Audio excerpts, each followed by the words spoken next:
ओम नमो भगवते वासुदेवाय। ओम नमो भगवते वासुदेवाय। ओम नमो भगवते वासुदेवाय। ओम अज्ञानाञ्जनशलाकया चक्षुराउन्मिलितं येन तस्मै श्रीगुरुवे नमः। श्रीचैतन्यमनोभीष्टं स्थापितं येन भूतले स्वयं रूपः काद्मयं ददाति स्वपदान्तिकम्।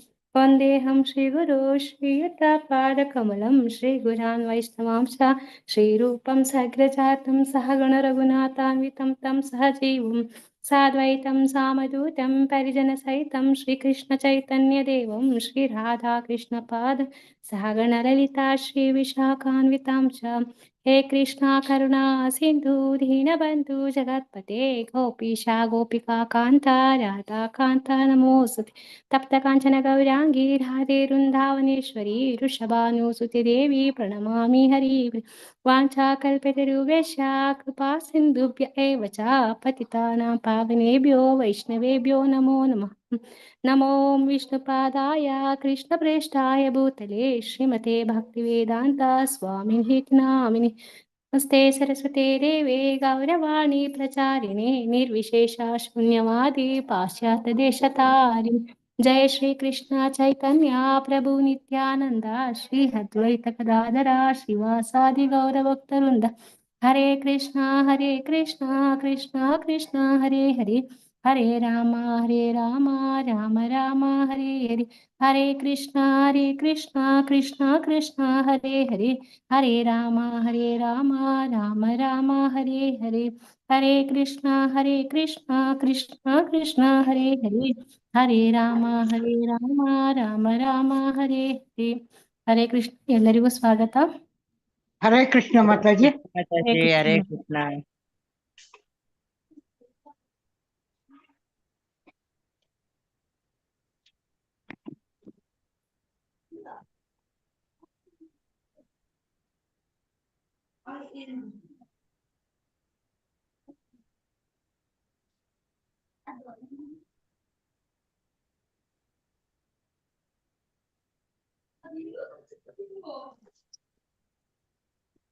ಹರೇ ಕೃಷ್ಣ ಮಾತಾಜಿ.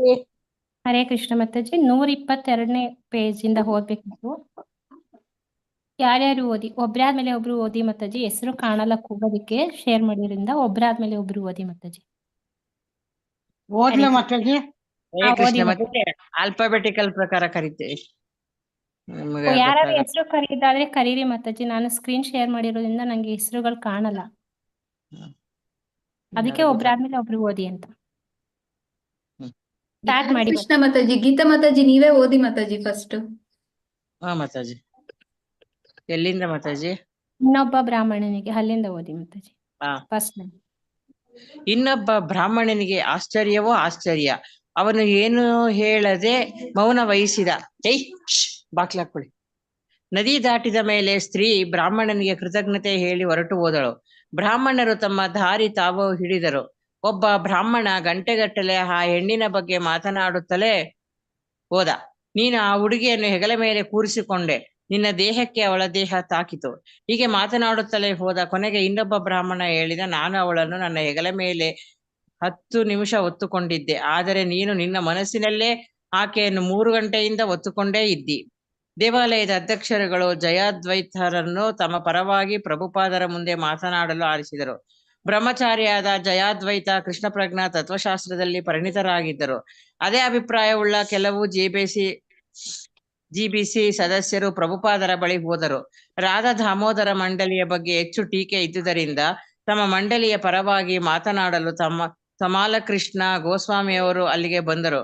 ಮಾಯಾಪುರಕ್ಕೆ ಆಧ್ಯಾತ್ಮ ಆನಂದಕ್ಕಾಗಿ 1 ವರ್ಷದ ಸಂಕೀರ್ತನೆ ಸೇವೆಯ ನಂತರ ಆಗಮಿಸಿದ್ದ ರಾಧಾ ದಾಮೋದರ ಮಂಡಳಿಯ ಅನೇಕರು ತಮ್ಮ ಬಗ್ಗೆ ನಡೆಯುತ್ತಿದ್ದ ಟೀಕೆಯನ್ನು ಕೇಳುತ್ತಿದ್ದರು.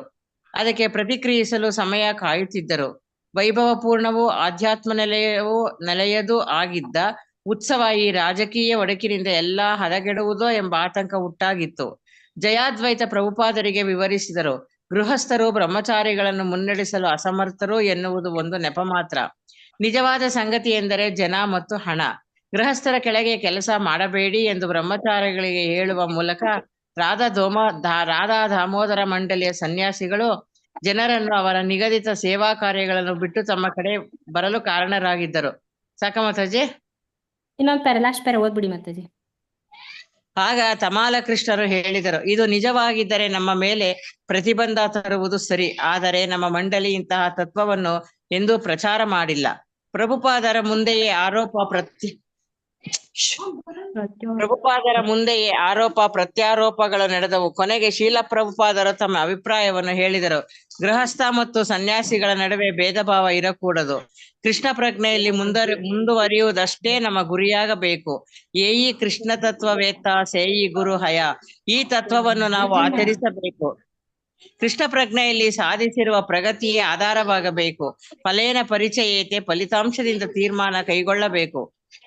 ಧರಿಸಿರುವ ವಸ್ತ್ರದಿಂದಲ್ಲ, ವ್ಯಕ್ತಿಯ ಸ್ಥಾನವನ್ನು ಗಮನಿಸಬೇಕು. ಪಕ್ಷ ರಾಜಕೀಯ ಮಾಡುವುದರಿಂದ ಎಲ್ಲವೂ ಹಾಳಾಗುತ್ತದೆ. ಹರೇ ಕೃಷ್ಣ ಮಾತಾಜಿ, ಧನ್ಯವಾದಗಳು. ಧನ್ಯವಾದಗಳು. ನೆಕ್ಸ್ಟ್ ಓದಿ. ಒಬ್ರು ಓದ್ಬೇಕಾದ್ರೆ ಬೇರೆಯವರೆಲ್ಲ ದಯವಿಟ್ಟು ಮ್ಯೂಟ್ ಮಾಡ್ಕೊಳ್ಳಿ. ಮಾತಾಜಿ ಕರೀತಾರೆ. ನಾನೋದ್ಲಿಯ ಮಾತಾಜಿ? ಗಾಯತ್ರಿ ಹಾ, ಓದಿ ಮಾತಾಜಿ. ಒಂದ್ ಸೆಕೆಂಡ್, ದೊಡ್ಡದ್ ಮಾಡ್ಕೊತಾ ಇದ್ದೆ.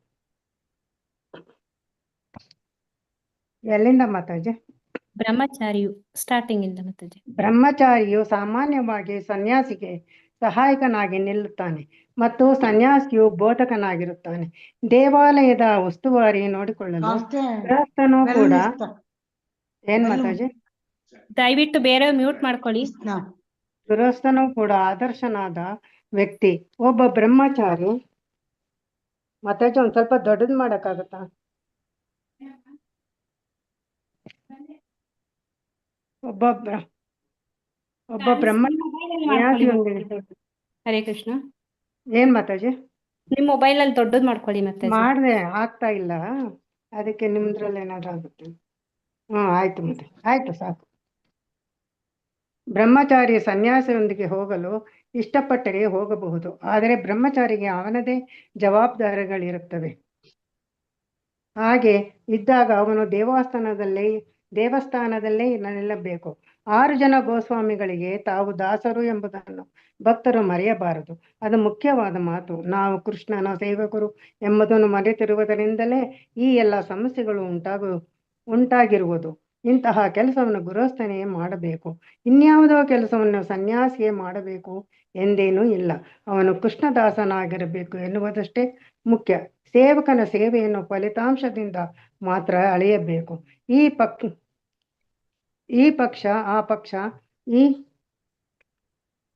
ಭೇದ ಭಾವ ಏಕೆ? ಏಯಿ ಕೃಷ್ಣ ತತ್ವವೇತ್ತ ಸೇಯಿ ಗುರು ಹಯ. ಭಕ್ತಿ ವಿನೋದ ಒಬ್ಬ ಗೃಹಸ್ಥ ಭಕ್ತಿ ಸಿದ್ಧಾಂತ ಒಬ್ಬ ಸನ್ಯಾಸಿ. ಇವರಲ್ಲಿ ಒಬ್ಬರು ಇನ್ನೊಬ್ಬರಿಗಿಂತ ಉತ್ತಮರೇ ಇಲ್ಲ. ಯಾವುದೇ ಭಯ ಆತಂಕ ಇರಬಾರದು. ನಮ್ಮದು ಈಗ ವಿಶ್ವಮಟ್ಟದ ಸಂಸ್ಥೆ ಎನ್ನುವುದನ್ನು ಮರೆಯಬೇಡಿ ಎಂಬುದಾಗಿ ಪ್ರಭುಪಾದರು ನುಡಿದರು. ಪ್ರಭುಪಾದರು ಮತ್ತೆ ಮತ್ತೆ ಈ ಶ್ಲೋಕವನ್ನು ಉದಾಹರಿಸುತ್ತಿದ್ದರು. ವಿಪ್ರ ಕಿಬಾನ್ಯಾಸಿ ಶೂದ್ರಕ್ಕೆ ನಯ ಏಯಿ ಕೃಷ್ಣ ತತ್ವವೇತ್ತ ಸೇಯಿ ಗುರು ಹಯ. ಅಂದರೆ ಆಶ್ರಮವು ಭಕ್ತನ ಗುಣಮಟ್ಟವನ್ನು ನಿರ್ಧರಿಸುವುದಿಲ್ಲ.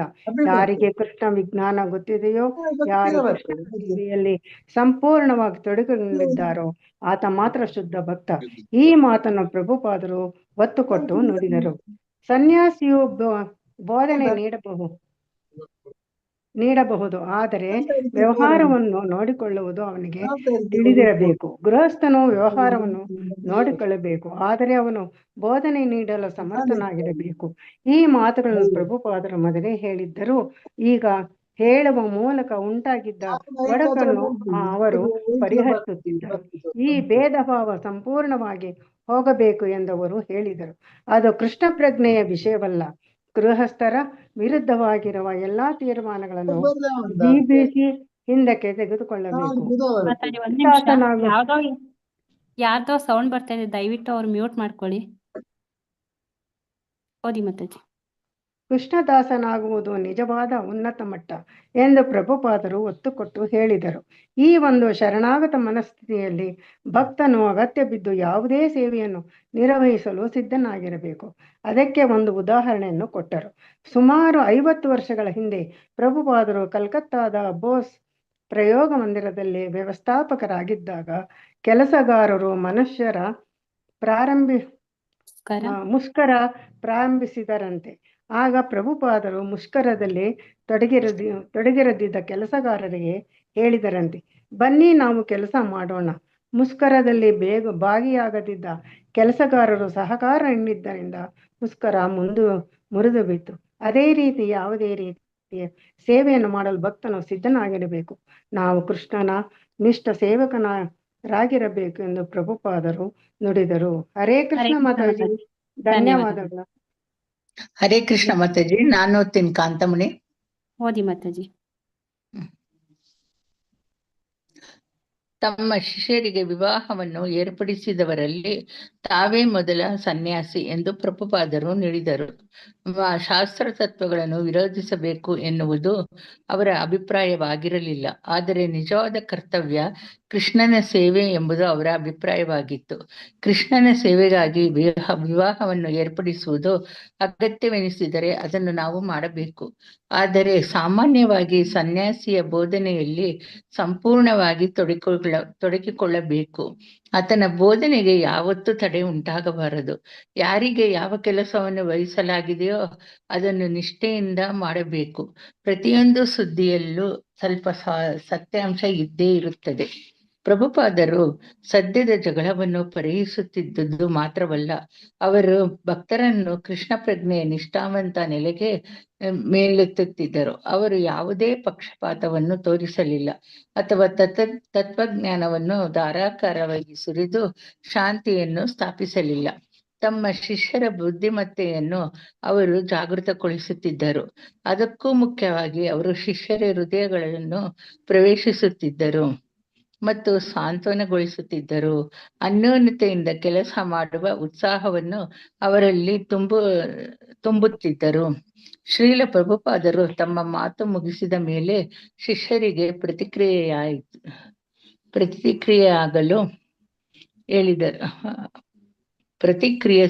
ಪ್ರತಿಕ್ರಿಯಿಸಲು ಹೇಳಿದರು. ಜಯಾದ್ವೈತ ನುಡಿದರು. ಪ್ರಭುಪಾದರ ನಿರ್ಣಯಗಳಿಂದ ಎಲ್ಲ ಅಧ್ಯಕ್ಷರು ಸಂಪೂರ್ಣವಾಗಿ ತೃಪ್ತರಾಗಿದ್ದಾರೆ ಎಂದು ನಾನು ಭಾವಿಸುತ್ತೇನೆ. ತಮಾಲ ಕೃಷ್ಣ ನುಡಿದರು. GBCಗೂ ಇದರಿಂದ ತೃಪ್ತಿಯಾಗಿದೆ. ಪ್ರಭುಪಾದರ ಕೃಪೆಯಿಂದ ಈಗ ಪ್ರತಿಯೊಬ್ಬನು ಸರಿಯಾದ ತಿಳುವಳಿಕೆಯೊಂದಿಗೆ ಮುನ್ನಡೆಯಲು ಸಿದ್ಧನಾಗಿದ್ದಾನೆ. ಭಕ್ತನು ಸಂತೋಷ ಮನಸ್ಕರಾಗಿ ಪ್ರಭುಪಾದರ ಕೋಣೆಯಿಂದ ಹೊರಟರು. ಉದ್ಧಾರಕಾರಿಯಾದ ಯಾವುದೇ ರಾಜಕೀಯವಿಲ್ಲದ ಗೌರವ ಪೂರ್ಣಿಮಾ ಉತ್ಸವದಲ್ಲಿ ಬೆರೆಯುವುದರೊಂದಿಗೆ ಸಹಭಾಗಿಗಳಾಗಲು ಈಗ ಅವರ ಮಾನಸಿಕವಾಗಿ ಸಿದ್ಧರಾಗಿದ್ದರು. ಮಾರನೇ ದಿನ ಬೆಳಗ್ಗೆ ಮಾಯಾಪುರ ಭವನದ ತಾರಸಿಯ ಮೇಲೆ ಪ್ರಭುಪಾದರು ತಿರುಗಾಡುತ್ತಿದ್ದರು. ಅವರು ವೃತ್ತಾಕಾರವಾಗಿ ತಿರುಗುತ್ತಿರುವಾಗ ದೇವಾಲಯದ ಅಧ್ಯಕ್ಷರುಗಳು ಮತ್ತು ಸನ್ಯಾಸಿಗಳು ಸೇರಿದಂತೆ ಸುಮಾರು 24 ಮಂದಿ ಶಿಷ್ಯರು ಬಂದು ಅವರನ್ನು ಕೂಡಿಕೊಂಡರು. ದೇವಾಲಯದ ಅಧ್ಯಕ್ಷರುಗಳು ಜಯಶೀಲರಾದ ಭಾವದಲ್ಲಿದ್ದರು. ಅವರ ಹಿತಾಸಕ್ತಿಯನ್ನು ರಕ್ಷಿಸಲಾಗಿತ್ತು. ತಾತ್ವಿಕ ತಪ್ಪು ತಿಳುವಳಿಕೆ ದೂರವಾಗಿತ್ತು. ಈಗ ಎಲ್ಲವೂ ಸರಿಯಾಗಿತ್ತು. ಇಡೀ ಘಟನೆ ಪ್ರಭುಪಾದರ ಬಗ್ಗೆ ಶಿಷ್ಯರಿಗಿದ್ದ ನಂಬಿಕೆಯನ್ನು ವೃದ್ಧಿಗೊಳಿಸಿತ್ತು. ಹುಸಿ ಪ್ರತಿಷ್ಠೆ ತೊರೆದು ಪ್ರಭುಪಾದರ ಅಣತೆಯನ್ನು ಪಾಲಿಸುವುದು ಜಾಣತನ ಎಂಬುದು ಅವರ ಗಮನಕ್ಕೆ ಬಂದಿತ್ತು. ಕಳೆದ ವಾರದ ಗಂಭೀರ ಪರಿಸ್ಥಿತಿ ಈಗ ಪರಿಹಾರವಾಗಿದ್ದರಿಂದ ಪರಿಹಾಸದ ನೆಲೆಯಲ್ಲಿ ಪಂಚದ್ರವಿಡ ಸ್ವಾಮಿ ಪ್ರಭುಪಾದರನ್ನು ವಿಚಿತ್ರ ರೀತಿಯಲ್ಲಿ ಪ್ರಶ್ನಿಸತೊಡಗಿದರು. ಹರೇ ಕೃಷ್ಣ ಮಾತಾಜಿ. ಧನ್ಯವಾದಗಳು ಮಾತಾಜಿ. ಲಕ್ಷ್ಮೀ ಪ್ರಿಯ. ಶ್ರೀಲ ಪ್ರಭುಪಾದರೆ ಮೇಲೋಯ್ತು, ಓದ್ತೀನಿ. ಮೇಲ್ಗಡೆ ಫಸ್ಟ್ ಲೈನ್ ಅಲ್ಲ, ಮೇಲಕ್ಕೆ ಹೋಗ್ಬಿಡ್ತದು. ಸ್ಟಾರ್ಟಿಂಗ್ ಇಂದ ಫಸ್ಟ್ ಲೈನ್. ಈಗ ಸರಿ ಹೋಯ್ತು ಮಾಡ್ತೀನಿ. ಶ್ರೀಲ ಪ್ರಭುಪಾದರೆ ಒಂದು ವಿಷಯ ನನಗೆ ಗೊತ್ತಾಗಿಲ್ಲ. ಚೈತನ್ಯ ಚರಿತಾಮೃತದಲ್ಲಿ ಸಾಕ್ಷಿ ಗೋಪಾಲನ ಕಥೆ ಬರುತ್ತದೆ. ದೇವರು ಇಲ್ಲಿ ತರುಣ ಬ್ರಾಹ್ಮಣನಿಗೆ ಸಾಕ್ಷಿಯಾಗಿರಲು ಬಂದಿರುತ್ತಾನೆ. ಆ ತರುಣ ಬ್ರಾಹ್ಮಣ ವೃದ್ಧ ಬ್ರಾಹ್ಮಣನ ಸೇವೆ ಮಾಡುತ್ತಾ ಇದ್ದ. ವೃದ್ಧ ತನ್ನ ಮಗಳನ್ನು ಅವನಿಗೆ ಮದುವೆ ಮಾಡಿಕೊಡುವುದಾಗಿ ಹೇಳಿದ. ಆಗ ದೇವರು ಸಾಕ್ಷಿಯ ರೂಪದಲ್ಲಿ ಬರುತ್ತಾನೆ. ಮದುವೆಗೆ ಸಾಕ್ಷಿಯಾಗಲು ಅಷ್ಟು ದೂರದಿಂದ ದೇವರು ಯಾಕೆ ಬರಬೇಕು? ಅವನು ಬ್ರಹ್ಮಚಾರಿಯಾಗಿಯೇ ಉಳಿಯಬಹುದಾಗಿತ್ತಲ್ಲವೇ? ಕೇವಲ ಒಂದು ಮದುವೆಗಾಗಿ ದೇವರನ್ನೇ ಅಷ್ಟು ದೂರದಿಂದ ಕರೆಸಿಕೊಂಡದ್ದು ಸರಿಯೇ? ಪಂಚದ್ರವಿಡ ಸ್ವಾಮಿಗಳ ಮಾತಿಗಿಂತ ಅವರು ಮಾತುಗಳನ್ನು ಹೇಳಿದ ರೀತಿ ವ್ಯಂಗ್ಯದಿಂದ ಕೂಡಿತ್ತು. ಅದು ಅವರ ಅನಗತ್ಯವಾದ ನಿಷ್ಠುರ ವಿಮರ್ಶೆಯನ್ನು ಸೂಚಿಸುವಂತಿತ್ತು. ಆದರೂ ಪ್ರಭುಪಾದರು ಮಾತ್ರ ತಮಾಷೆಯ ದಾಟಿಯಲ್ಲೇ ಉತ್ತರಿಸಿದರು. ನಾವು ಮದುವೆಗೆ ವಿರುದ್ಧವಿಲ್ಲ, ಅನೈತಿಕ ಕಾಮದ ಬಗ್ಗೆ ಮಾತ್ರ ನಮ್ಮ ವಿರೋಧ. ನಿಮಗೆ ಮದುವೆ ಆಗಿಲ್ಲ, ಅದಕ್ಕೆ ನೀವು ಬೇರೆ ಯಾರೂ ಮದುವೆ ಮಾಡಿಕೊಳ್ಳಬಾರದು ಎಂದು ಹೇಳುತ್ತೀರಿ. ಇದೇ ಮನಃಶಾಸ್ತ್ರ. ಉಳಿದ ಶಿಷ್ಯರೆಲ್ಲ ಗಟ್ಟಿಯಾಗಿ ನಗತೊಡಗಿದರು. ಕೈಗೆಟುಕದ ದ್ರಾಕ್ಷಿ ಹುಳಿ ಅಲ್ಲವೇ ಎಂದರು ಶ್ರೀಲ ಪ್ರಭುಪಾದರು. ನಿಮ್ಮನ್ನು ಯಾವ ಹುಡುಗಿಯೂ ಇಷ್ಟಪಡುತ್ತಿಲ್ಲ, ಅದಕ್ಕೆ ನಿಮಗೆ ಈ ವೈರಾಗ್ಯ ಭಾವ. ಬೇರೆಯವರು ಮದುವೆ ಮಾಡಿಕೊಳ್ಳಬಾರದು ಎಂದು ಹೇಳುತ್ತೀರಿ. ಚೈತನ್ಯ ಮಹಾಪ್ರಭುಗಳು ಹುಟ್ಟಿದ ಗೌರ ಪೂರ್ಣಿಮೆಯ ದಿನ. ಆ ದಿನ ಬೆಳಗ್ಗೆ ಶ್ರೀಲ ಪ್ರಭುಪಾದರು ನರಸಿಂಹದೇವರಿಗೆ ಪ್ರಹ್ಲಾದ ಮಹಾರಾಜರು ಹೇಳಿದ ಭಾಗವತ ಶ್ಲೋಕಗಳ ಬಗ್ಗೆ ಉಪನ್ಯಾಸ ನೀಡಿದರು. ಭಾಗವತದ 7.9.38ನೇ ಶ್ಲೋಕ ಚೈತನ್ಯ ಮಹಾಪ್ರಭುಗಳ ಅವತಾರವನ್ನು ಪರೋಕ್ಷವಾಗಿ ಸೂಚಿಸುತ್ತದೆ. ಓ ಪ್ರಭು, ಹೀಗೆ ನೀನು ಬೇರೆ ಬೇರೆ ಅವತಾರಗಳಲ್ಲಿ ಎತ್ತಿದೆ.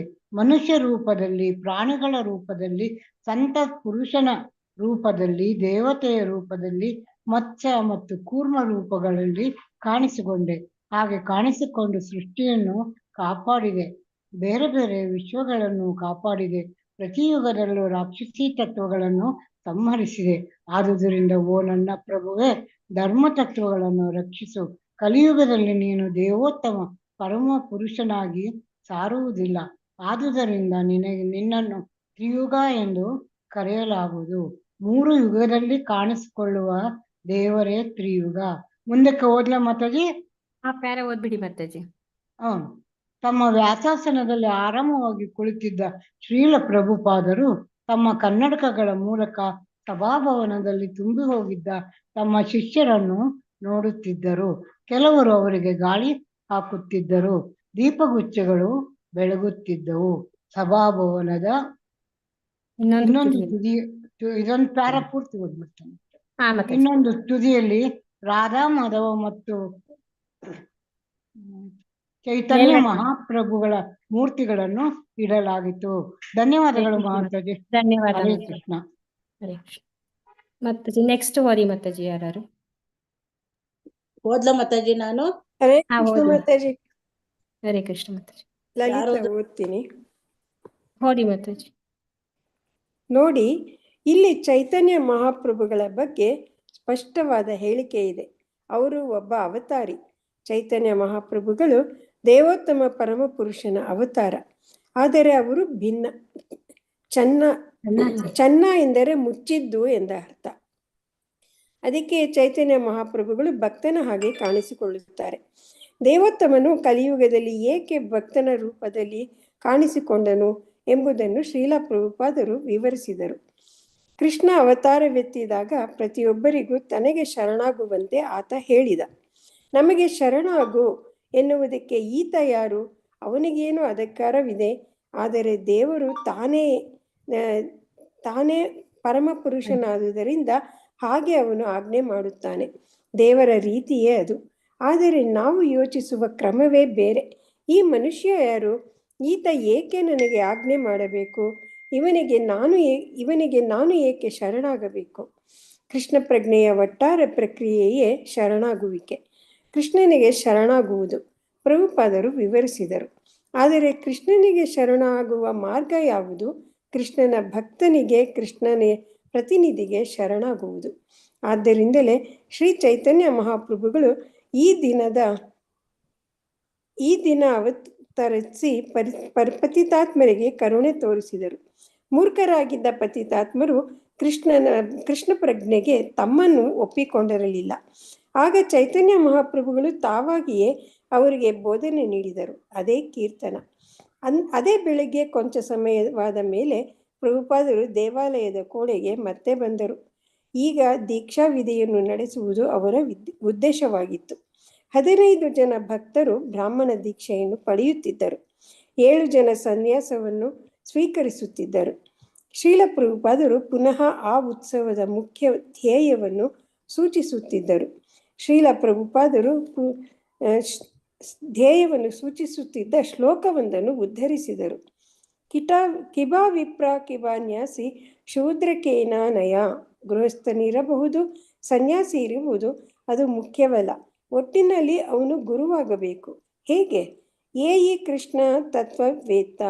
ಯಾರು ಕೃಷ್ಣ ಪ್ರಜ್ಞೆಯ ತತ್ವಗಳನ್ನು ತಿಳಿಯುತ್ತಾರೋ, ಯಾರು ಕೃಷ್ಣನನ್ನು ಅರ್ಥ ಮಾಡಿಕೊಳ್ಳುತ್ತಾರೋ ಅವರು ಗುರುವಾಗಬಹುದು. ಸನ್ಯಾಸಿಗಳು ಮತ್ತು ಬ್ರಾಹ್ಮಣರು ಪಡೆಯಬಹುದಾದ ಒಂದು ಸ್ಥಾನ ಗುರು. ಬ್ರಾಹ್ಮಣನಾಗಿದ್ದರೆ ಸನ್ಯಾಸಿಯಾಗುವುದು ಸಾಧ್ಯವಿಲ್ಲ. ಸನ್ಯಾಸಿಯು ಇಬ್ಬರಿಗೂ ಗುರುವಾಗಬಲ್ಲ. ಆದರೆ ಎಲ್ಲ ಆಶ್ರಮಗಳಿಗೂ ಎಲ್ಲ ವರ್ಣಗಳಿಗೂ ಅವನು ಗುರುವಾಗಬಲ್ಲ. ಆದುದರಿಂದ ನಮಗೆ ಹೆಚ್ಚು ಹೆಚ್ಚು ಸನ್ಯಾಸಿಗಳು ಬೇಕು.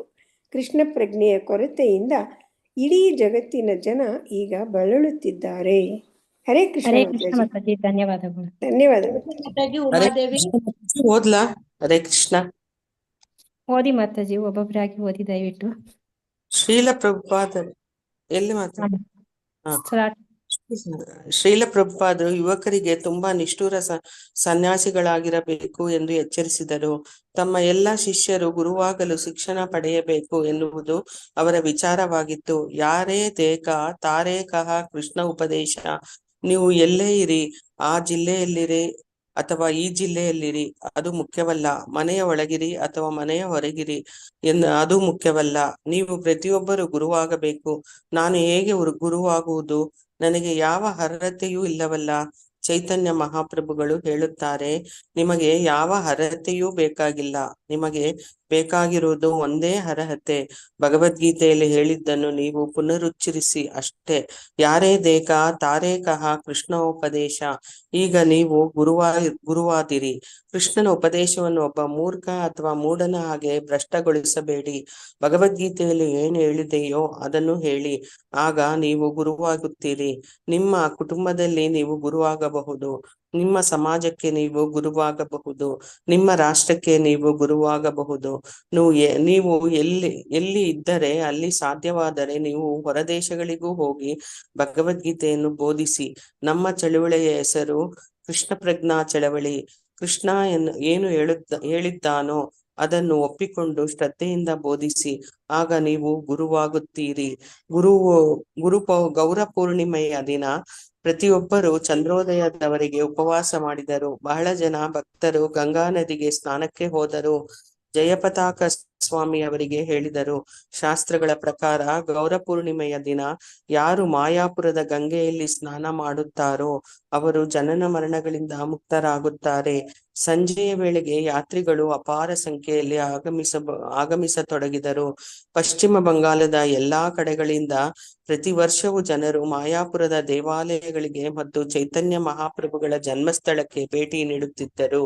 ಇತ್ತೀಚೆಗೆ ಇಸ್ಕಾನ್ನ ಚಂದ್ರೋದಯ ಮಂದಿರಕ್ಕೂ ಭೇಟಿ ಕೊಡುತ್ತಿದ್ದರು. ಕಲ್ಕತ್ತಾದಲ್ಲಿ ಎಲ್ಲಾ ಕಡೆಯೂ ಇಸ್ಕಾನ್ ಗೌರ ಪೂರ್ಣಿಮಾ ಉತ್ಸವದ ಬಗ್ಗೆ ಫಲಕಗಳನ್ನು ಹಾಕಲಾಗಿತ್ತು. ಬಾಯಿಯಿಂದ ಬಾಯಿಗೆ ಸುದ್ದಿ ಹರಡಿ ಸಾವಿರಾರು ಮಂದಿ ಹಳ್ಳಿಗರು ಮಾಯಾಪುರದಲ್ಲಿದ್ದ ಪಶ್ಚಿಮ ಬಂಗಾಳದಲ್ಲೇ ಬಹು ದೊಡ್ಡ ಕಟ್ಟಡವಾದ ಚಂದ್ರೋದಯ ಮಂದಿರವನ್ನು ನೋಡಲು ಮತ್ತು ರಾಧಾ ಮಾಧವರ ಸುವರ್ಣ ವಿಗ್ರಹಗಳನ್ನು ನೋಡಲು ಆಗಮಿಸುತ್ತಿದ್ದರು. ಭಕ್ತರು ಅತಿಥಿಗಳನ್ನು ಪ್ರಸಾದ ಮತ್ತು ಗೀತಾರ್ ಗಾನ್ ಪ್ರತಿಗಳನ್ನು ಕೊಟ್ಟು ಸ್ವಾಗತಿಸುತ್ತಿದ್ದರು. ಗೀತಾರ್ ಗಾನ್ ಶ್ರೀಲ ಪ್ರಭುಪಾದರ ಭಗವದ್ಗೀತದ ಬಂಗಾಳಿ ಕವನವಾಗಿತ್ತು. ರಾತ್ರಿಯ ವೇಳೆಗೆ ಪ್ರವಾಹೋಪಾದಿಯಲ್ಲಿ ಜನರು ಮುಖ್ಯ ದ್ವಾರದಿಂದ ಬರುತ್ತಾ ಹೋಗುತ್ತಾ ಚಲಿಸುತ್ತಿದ್ದರು. ಅವರ ಕಾಲ ಧೂಳಿಯಿಂದ ಧೂಳಿನ ಮೋಡಗಳೇ ಸೃಷ್ಟಿಯಾಗಿದ್ದವು. ರಿಕ್ಷಾಗಳ ಗಂಟೆಗಳ ಧ್ವನಿ, ಸ್ತ್ರೀಯರ ಹಾಡುಗಳು, ಗೆಳೆಯರ ಮಾತುಕತೆ ಮತ್ತು ದೇವಾಲಯದಿಂದ ಹೊರಹೊಮ್ಮುತ್ತಿದ್ದ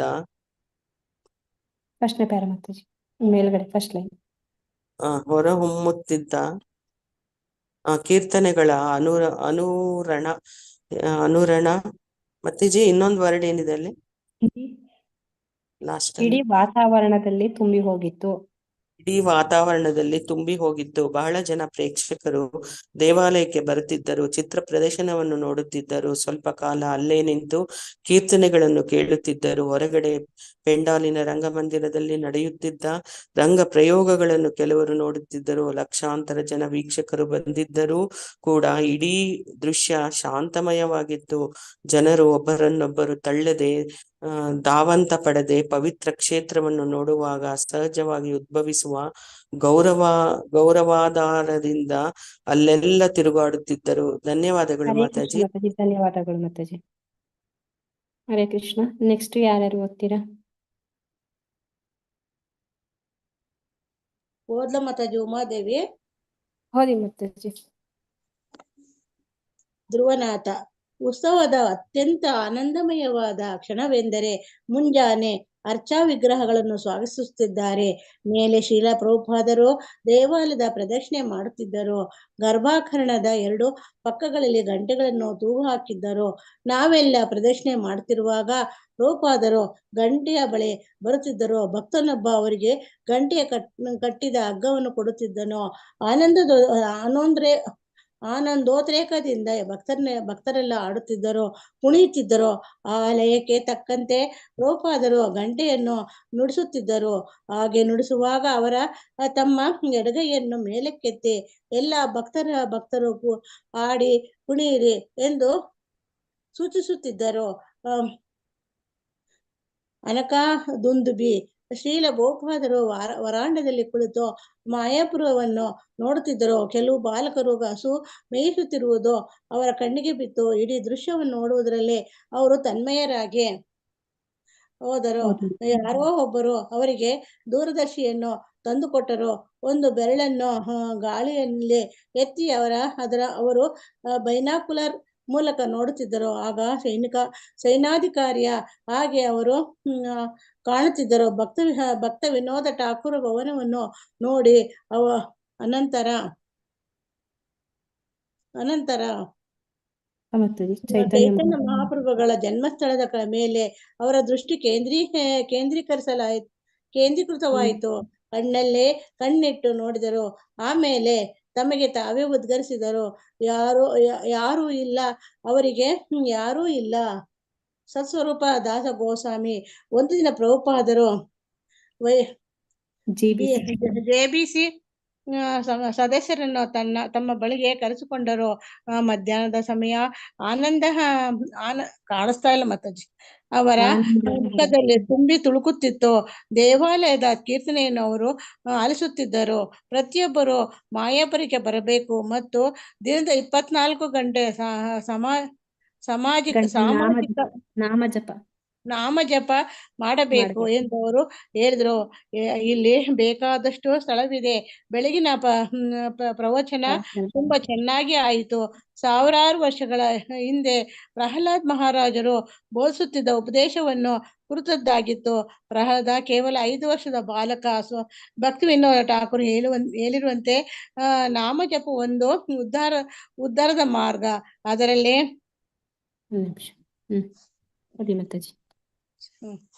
ಓದ್ತೇನೆ ಮತ್ತೆ ಫಸ್ಟ್ ಲೈನ್. ಲೋಕ ತೃಣವೋ ಇಲ್ಲ, ಕೇವಲ ನಾಮಜಪ.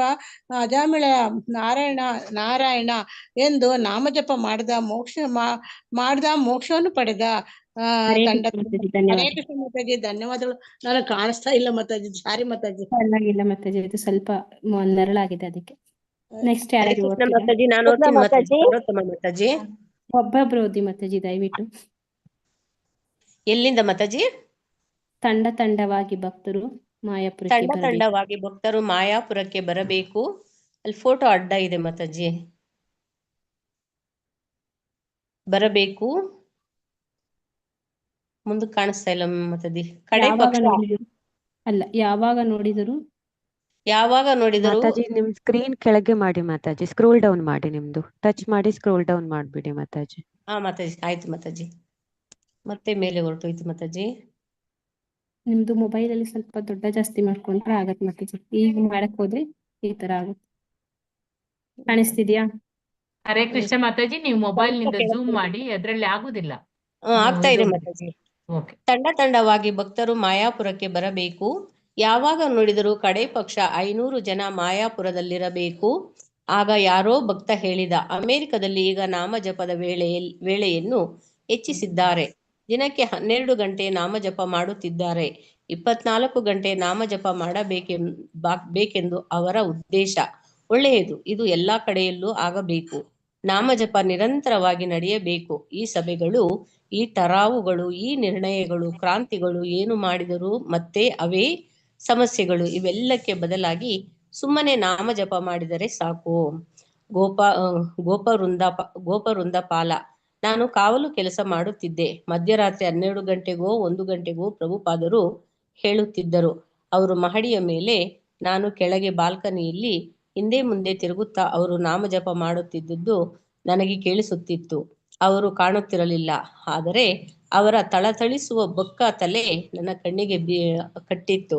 10 ಹೆಜ್ಜೆ ಮುಂದೆ 10 ಹೆಜ್ಜೆ ಹಿಂದೆ ಅವರು ನಡೆಯುತ್ತಿದ್ದಾರೆ. 3 ಗಂಟೆ ಕಾಲ ನಾನು ಜಪ ಮಾಡುತ್ತಾ ಕುಳಿತಿದ್ದೇನೆ. ಪ್ರಭುಪಾದರು ಹಿಂದೆ ಮುಂದೆ ನಡೆಯುತ್ತಾ ಜಪ ಮಾಡುತ್ತಲೇ ಇದ್ದಾರೆ. ಕೆಲವೊಮ್ಮೆ ಅವರ ಧ್ವನಿ ಸ್ಪಷ್ಟವಾಗಿ ಕೇಳುತ್ತದೆ. ನನಗೆ ಭಕ್ತಿ ಸಿದ್ಧಾಂತ ಸರಸ್ವತಿಯವರ ನೆನಪಾಗುತ್ತದೆ. ಅವರು ಹೇಗೆ ಬಾಲ್ಕನಿಯಲ್ಲಿ ಇದೇ ರೀತಿ ಓಡಾಡುತ್ತಾ ಕೃಷ್ಣ ಪ್ರಜ್ಞಾ ಚಳುವಳಿಯನ್ನು ಹೇಗೆ ಹರಡುವುದು ಎಂಬುದನ್ನು ಧ್ಯಾನಿಸುತ್ತಾ ಭವಿಷ್ಯದ ಕನಸು ಕಾಣುತ್ತಾ ಇರುತ್ತಿದ್ದುದನ್ನು ಶ್ರೀಲ ಪ್ರಭುಪಾದರೇ ಅನೇಕ ಬಾರಿ ನನಗೆ ಹೇಳಿದ್ದಾರೆ. ಪ್ರಭುಪಾದರು ಸಹ ಕೃಷ್ಣ ಪ್ರಜ್ಞೆಯನ್ನು ಹೇಗೆ ಹರಡಬೇಕು ಎಂದು ಯೋಚಿಸುತ್ತಾ ಓಡಾಡುತ್ತಿದ್ದರು. ಅನಕದುಂದುಬಿ. ಪ್ರಭುಪಾದರ ಕೋಣೆಯಲ್ಲಿ ಗೋಡೆಯ ಮೇಲೆ ರಾಧಾಕೃಷ್ಣರ ಗಂಧದ ಪೊರೆ ಚಿತ್ರವಿತ್ತು. ಕೃಷ್ಣ ಗ್ರಂಥದ ಮುಖಪುಟದಲ್ಲಿದೆಯಲ್ಲ, ಅಂತಹದೇ ಚಿತ್ರ. ರಾಧಾರಾಣಿ ತನ್ನ ತೋಳುಗಳಿಂದ ಕೃಷ್ಣನನ್ನು ಬಳಸಿದ್ದಾಳೆ. ಕೃಷ್ಣ ಕೊಳಲು ಹಿಡಿದಿದ್ದಾನೆ. ಅವನ ಮೇಲ್ವಸ್ತ್ರ ಆಕೆಯನ್ನು ಸುತ್ತುವರೆದಿದೆ. ದರ್ಶನಾರ್ಥಿಗಳು ಯಾರೂ ಇರದಿದ್ದಾಗ ಪ್ರಭುಪಾದರು ಆ ಚಿತ್ರವನ್ನು ನೋಡುತ್ತಾ ಕುಳಿತುಕೊಳ್ಳುತ್ತಾರೆ. ಆ ಚಿತ್ರ ಎಂದರೆ ಅವರಿಗೆ ಇಷ್ಟ. ನಾನು ಅವರಿಗೆ ಹಾರವನ್ನು ಕೊಟ್ಟಾಗ ದರ್ಶನದ ವೇಳೆಯಲ್ಲಿ ಅವರು ಅದನ್ನು ಧರಿಸಿ ಕುಳಿತುಕೊಳ್ಳುತ್ತಾರೆ. ಸುಮಾರು 1-1.5 ಗಂಟೆ ಸಮಯ. ಆಮೇಲೆ ಅವರು ಸ್ನಾನದ ಮನೆಗೆ ಹೋಗಿ ಹಾರವನ್ನು ತೆಗೆಯುತ್ತಾರೆ. ಆಮೇಲೆ ಹಿಂದಿರುಗಿ ಬಂದು ರಾಧಾಕೃಷ್ಣರಿಗೆ ಹಾರವನ್ನು ಅರ್ಪಿಸುತ್ತಾರೆ. ಜನನಿವಾಸ ಕೊಡುತ್ತಿದ್ದ ಬಿಳಿಯ ಹೂಗಳ ಸುಗಂಧಭರಿತ ಹಾರಗಳನ್ನು ಎಷ್ಟೋ ಬಾರಿ ನಾನು ಪ್ರಭುಪಾದರಿಗೆ ಕೊಟ್ಟಿದ್ದೇನೆ. ಪ್ರಭುಪಾದರು ಅದನ್ನು ತೆಗೆದುಕೊಂಡು ರಾಧಾಕೃಷ್ಣರಿಗೆ ಅರ್ಪಿಸುತ್ತಾರೆ. ಪೂಜೆಯ ಅಲಂಕಾರ ಮಾಡುವುದರಲ್ಲಿ ಅವರು ಸಿದ್ಧಹಸ್ತರು. ಎಷ್ಟು ಚೆನ್ನಾಗಿ ಅವರು ಪುಟ್ಟ ಹಾರವನ್ನು ದೇವರಿಗೆ ಹಾಕುತ್ತಿದ್ದರು. ಜನನಿವಾಸ. ಪ್ರಭುಪಾದರು ಹೊರಡುವ ಮೊದಲು ನಾನು ಹೋಗಿ ಅವರನ್ನು ಕೇಳಿದೆ, ಶ್ರೀಲ ಪ್ರಭುಪಾದರೇ, ಧೂಪ ಹಾಕಲೇ? ಬೇರೆ ಯಾರೂ ಕೋಣೆಯಲ್ಲಿ ಇರಲಿಲ್ಲ. ಅವರೊಬ್ಬರೇ ಕೋಣೆಯಲ್ಲಿ ಕುಳಿತು ನಾಮಜಪ ಮಾಡುತ್ತಿದ್ದರು. ನಾನು ಕೋಣೆಯಲ್ಲಿ ಧೂಪವನ್ನು ಹಾಕತೊಡಗಿದೆ. ಧೂಪ ಕೋಣೆಯಲ್ಲೆಲ್ಲ ಆವರಿಸತೊಡಗಿತು. ಪ್ರಭುಪಾದರು ಕಿಟಕಿಗಳನ್ನು ಮುಚ್ಚಿದರು. ಕತ್ತೆತ್ತಿ ನೋಡಿ ಹೇಳಿದರು, ಈ ಧೂಪ ಹಾಕಿದರೆ ಒಂದು ಆಧ್ಯಾತ್ಮಿಕ ಅರಿವಿನ ವಾತಾವರಣ ಸೃಷ್ಟಿಯಾಗುತ್ತದೆ. ಅದ್ಭುತ, ತುಂಬಾ ಅದ್ಭುತವಾಗಿದೆ. ಮತ್ತೆ ಅವರು ನಾಮಜಪ ಮಾಡಲು ಪ್ರಾರಂಭಿಸಿದರು. ಪುಷ್ಪಕೃಷ್ಣ. ಪ್ರಭುಪಾದರು ಮಾಯಾಪುರ ಉತ್ಸವವನ್ನೆಲ್ಲ ಮಾಡಿ ಮುಗಿಸಿದ ಮೇಲೆ ತುಂಬಾ ಆಯಾಸವಾಯಿತೆ ಎಂದು ನಾನು ಅವರನ್ನು ಕೇಳಿದೆ. ಪ್ರಭುಪಾದರು ನುಡಿದರು, ಎಲ್ಲಿಯ ಆಯಾಸ? ಎಷ್ಟೊಂದು ಜನ ಬಂದರು, ಎಷ್ಟೊಂದು ಜನ ಕೃಷ್ಣನ ಬಗ್ಗೆ ಕೇಳಿದರು. ಬೋಧಿಸುವಾಗ ಆಯಾಸವಾಗುವ ಮಾತೇ ಇಲ್ಲ.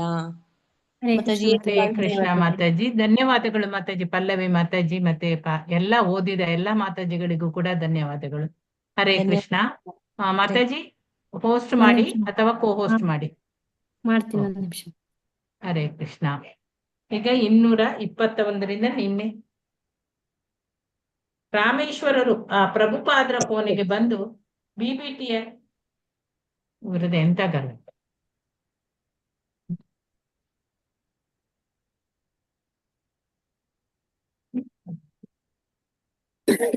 ಬಿಬಿಟಿಯ ಒಂದು ಇತ್ತೀಚಿನ ಕೆಲವು ಪ್ರಕಟಣೆಗಳನ್ನು ಅವರು ತೋರಿಸ್ತಾರೆ. ಈ ಬಗ್ಗೆ ಚರ್ಚಿಸಲಾದ ಮೇಲೆ ಒಂದು ಮಾತು ಆ ಸನ್ಯಾಸಿ ಗೃಹಸ್ಥ ಸಮಸ್ಯೆ ಕಡೆ ತಿರುಗಿತ್ತು. ಸ್ಕ್ರೀನ್ ಇಲ್ಲ ಅಲ್ಲ, ವಾಶ್ ಮಾಡಿದೆ ಮತ್ತೆ. ಓಕೆ, ಹರೇ ಕೃಷ್ಣ. ಸ್ಕ್ರೀನ್ ಬಂದಿಲ್ಲ ಮತ್ತೆ ಬರ್ತದೆ ಅಂದ್ರೆ ಅಲ್ಲಿ ಪ್ರಭುಪಾದರು ಲಭ್ಯವಿರುವ ಸನ್ಯಾಸಿಗಳು ಮತ್ತು ಜಿಬಿಸಿ ವ್ಯಕ್ತಿಗಳು ಅವರು ಆ ಚರ್ಚೆಯಲ್ಲಿ ತೊಡಗ್ತಾರೆ. ಯಾವುದು ಪಾಲ್ಗೊಳ್ಳಲಿ ಅಂತ ಹೇಳ್ತಾರಂತ ವ್ಯಕ್ತಿಗಳೆಲ್ಲ ಅವರು ಪಾಲ್ಗೊಳ್ಳಲಿ ಅಂತ ಹೇಳಿ ಪ್ರಭುಪಾದರು ಹೇಳ್ತಾರೆ. ರಾಮೇಶ್ವರ.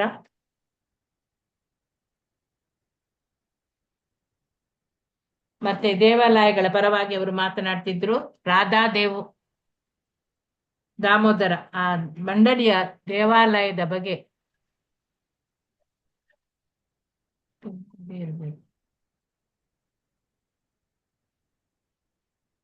ಸೇವಾ ಕಾರ್ಯಕರ್ತರು ಎಲ್ಲ ಸೇರುತ್ತಿರುವುದರಿಂದ ಉಂಟಾಗಿರುವ ಆರ್ಥಿಕ ಮತ್ತು ವ್ಯವಹಾರಿಕ ಸಮಸ್ಯೆಗಳನ್ನು ಕುರಿತು ಎಲ್ಲರೂ ಅಲ್ಲಿ ಮಾತನಾಡ್ತಾರೆ.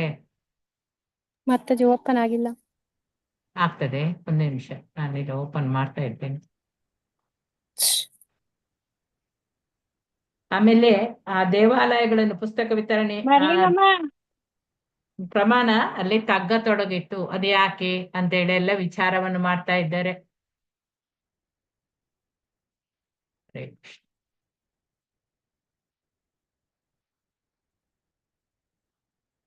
ಬಂದ ಈಗ ಸ್ಕ್ರೀನ್ ಬಂತು ಮಾತಾಜಿ. ಓಕೆ.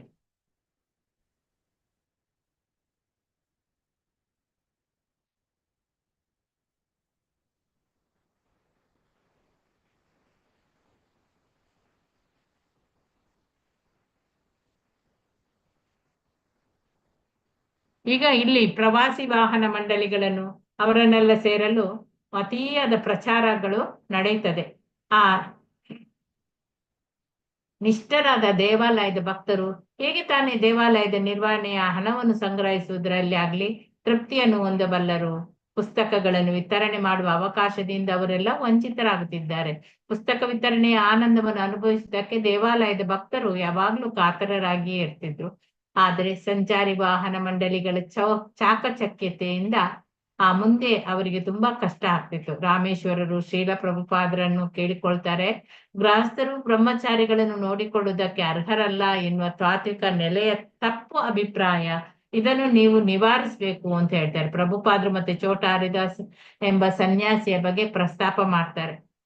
ಈ ಸನ್ಯಾಸಿ ಯಾರೋ ಸ್ತ್ರೀಯರೊಂದಿಗೆ ಸ್ವಲ್ಪ ಸಂಬಂಧ ಹೊಂದಿದ್ದಾನೆ ಎಂಬ ಕಾರಣಕ್ಕಾಗಿ ಆ ಚೈತನ್ಯ ಮಹಾಪ್ರಭುಗಳು ಅವರನ್ನೇ ತಿರಸ್ಕರಿಸ್ತಾರೆ. ಆದರೆ ಚೈತನ್ಯ ಮಹಾಪ್ರಭುಗಳು ಶಿವಾನಂದ ಸೇನಾ ಎಂಬ ಗೃಹಸ್ಥನ ಪತ್ನಿ, ಅವಳು ಗರ್ಭಿಣಿ ಆದಾಗ ಗೃಹಸ್ಥನನ್ನು ಅವರು ಆಲಂಗಿಸಿಕೊಂಡಿದ್ರಂತೆ. ಎಂದರೆ ಅಲ್ಲಿ ಚೈತನ್ಯ ಮಹಾಪ್ರಭುಗಳು ಸನ್ಯಾಸಿಗಳೊಂದಿಗೆ ಹೊಂದಿದ್ದ ಸಂಬಂಧಕ್ಕೂ ಅಲ್ಲಿ ಗೃಹಸ್ಥರೊಂದಿಗೆ ಹೊಂದಿದ್ದ ಸಂಬಂಧಕ್ಕೂ ವ್ಯತ್ಯಾಸ ಇದೆ. ವ್ಯತ್ಯಾಸ ಏನಿದ್ರು ಆ ಎರಡು ಸಂಬಂಧಗಳು ಕೂಡ ಆಧ್ಯಾತ್ಮಿಕ ನೆಲೆಯಲ್ಲಿ ಇದ್ದವು. ಗೃಹಸ್ಥರು ಕುಟುಂಬದ ಕರ್ತವ್ಯಗಳನ್ನು ನಿರ್ವಹಿಸುತ್ತಾ ಕೃಷ್ಣ ಪ್ರಜ್ಞೆಯ ಮಕ್ಕಳನ್ನು ಬೆಳೆಸಬೇಕು ಎನ್ನುವುದೇ ಚೈತನ್ಯ ಮಹಾಪ್ರಭುಗಳ ನಿಲುವು ಅವರದು. ತಮ್ಮಲ್ಲಿಗೆ ಬಂದಿದ್ದ ಸನ್ಯಾಸಿಗಳನ್ನು ಕುರಿತು ಪ್ರಭುಪಾದರು ಆ ಗೃಹಸ್ಥರ ಚಟುವಟಿಕೆಗಳ ಬಗ್ಗೆ ನೀವು ಎಷ್ಟೊಂದು ತಲೆ ಕೆಡಿಸಿಕೊಳ್ಳುವುದು ಸರಿಯಲ್ಲ ಎಂದು ಹೇಳ್ತಾರೆ. ಗೃಹಸ್ಥರಿಗಿಂತ ಹೆಚ್ಚಾಗಿ ಸನ್ಯಾಸಿಗಳೇ ಕಾಮದ ಬಗ್ಗೆ ಚಿಂತಿಸ್ತಾ ಇರ್ತಾರೆ. ಇದು ಮಾತಿನ ಅಂತರ ಅರ್ಥ ಅದು. ಸನ್ಯಾಸಿಗಳು ಇಡೀ ದಿನ ವೈವಾಹಿಕ ಜೀವನದ ಬಗ್ಗೆ ಮಾತನಾಡುತ್ತಿದ್ರೆ ಆಗ ಮನಸ್ಸು ಕಲುಷಿತ ಆಗ್ತದೆ. ಈ ಅಂಶವನ್ನು ಸೂಚಿಸುವುದಕ್ಕಾಗಿ ಪ್ರಭುಪಾದರು ಒಂದು ಕಥೆಯನ್ನು ಕೂಡ ಹೇಳ್ತಾರೆ. ಒಮ್ಮೆ ಬ್ರಾಹ್ಮಣರಿಬ್ಬರು ನದಿಯೊಂದನ್ನು ದಾಟಿ ಹೋಗ್ಬೇಕು. ಅದೇ ಸಮಯಕ್ಕೆ ನದಿ ದಾಟಲು ಓರ್ವ ಸ್ತ್ರೀಯು ಅಲ್ಲಿಗೆ ಬಂದ್ಲು. ಆಕೆಗೆ ಸಹಾಯ ಮಾಡುವ ದೃಷ್ಟಿಯಿಂದ ಒಬ್ಬ ಬ್ರಾಹ್ಮಣ ಆಕೆಗೆ ತನ್ನ ಹೆಗಲ ಮೇಲೆ ಕುಳಿತುಕೊಳ್ಳುವಂತೆ ಹೇಳಿದ.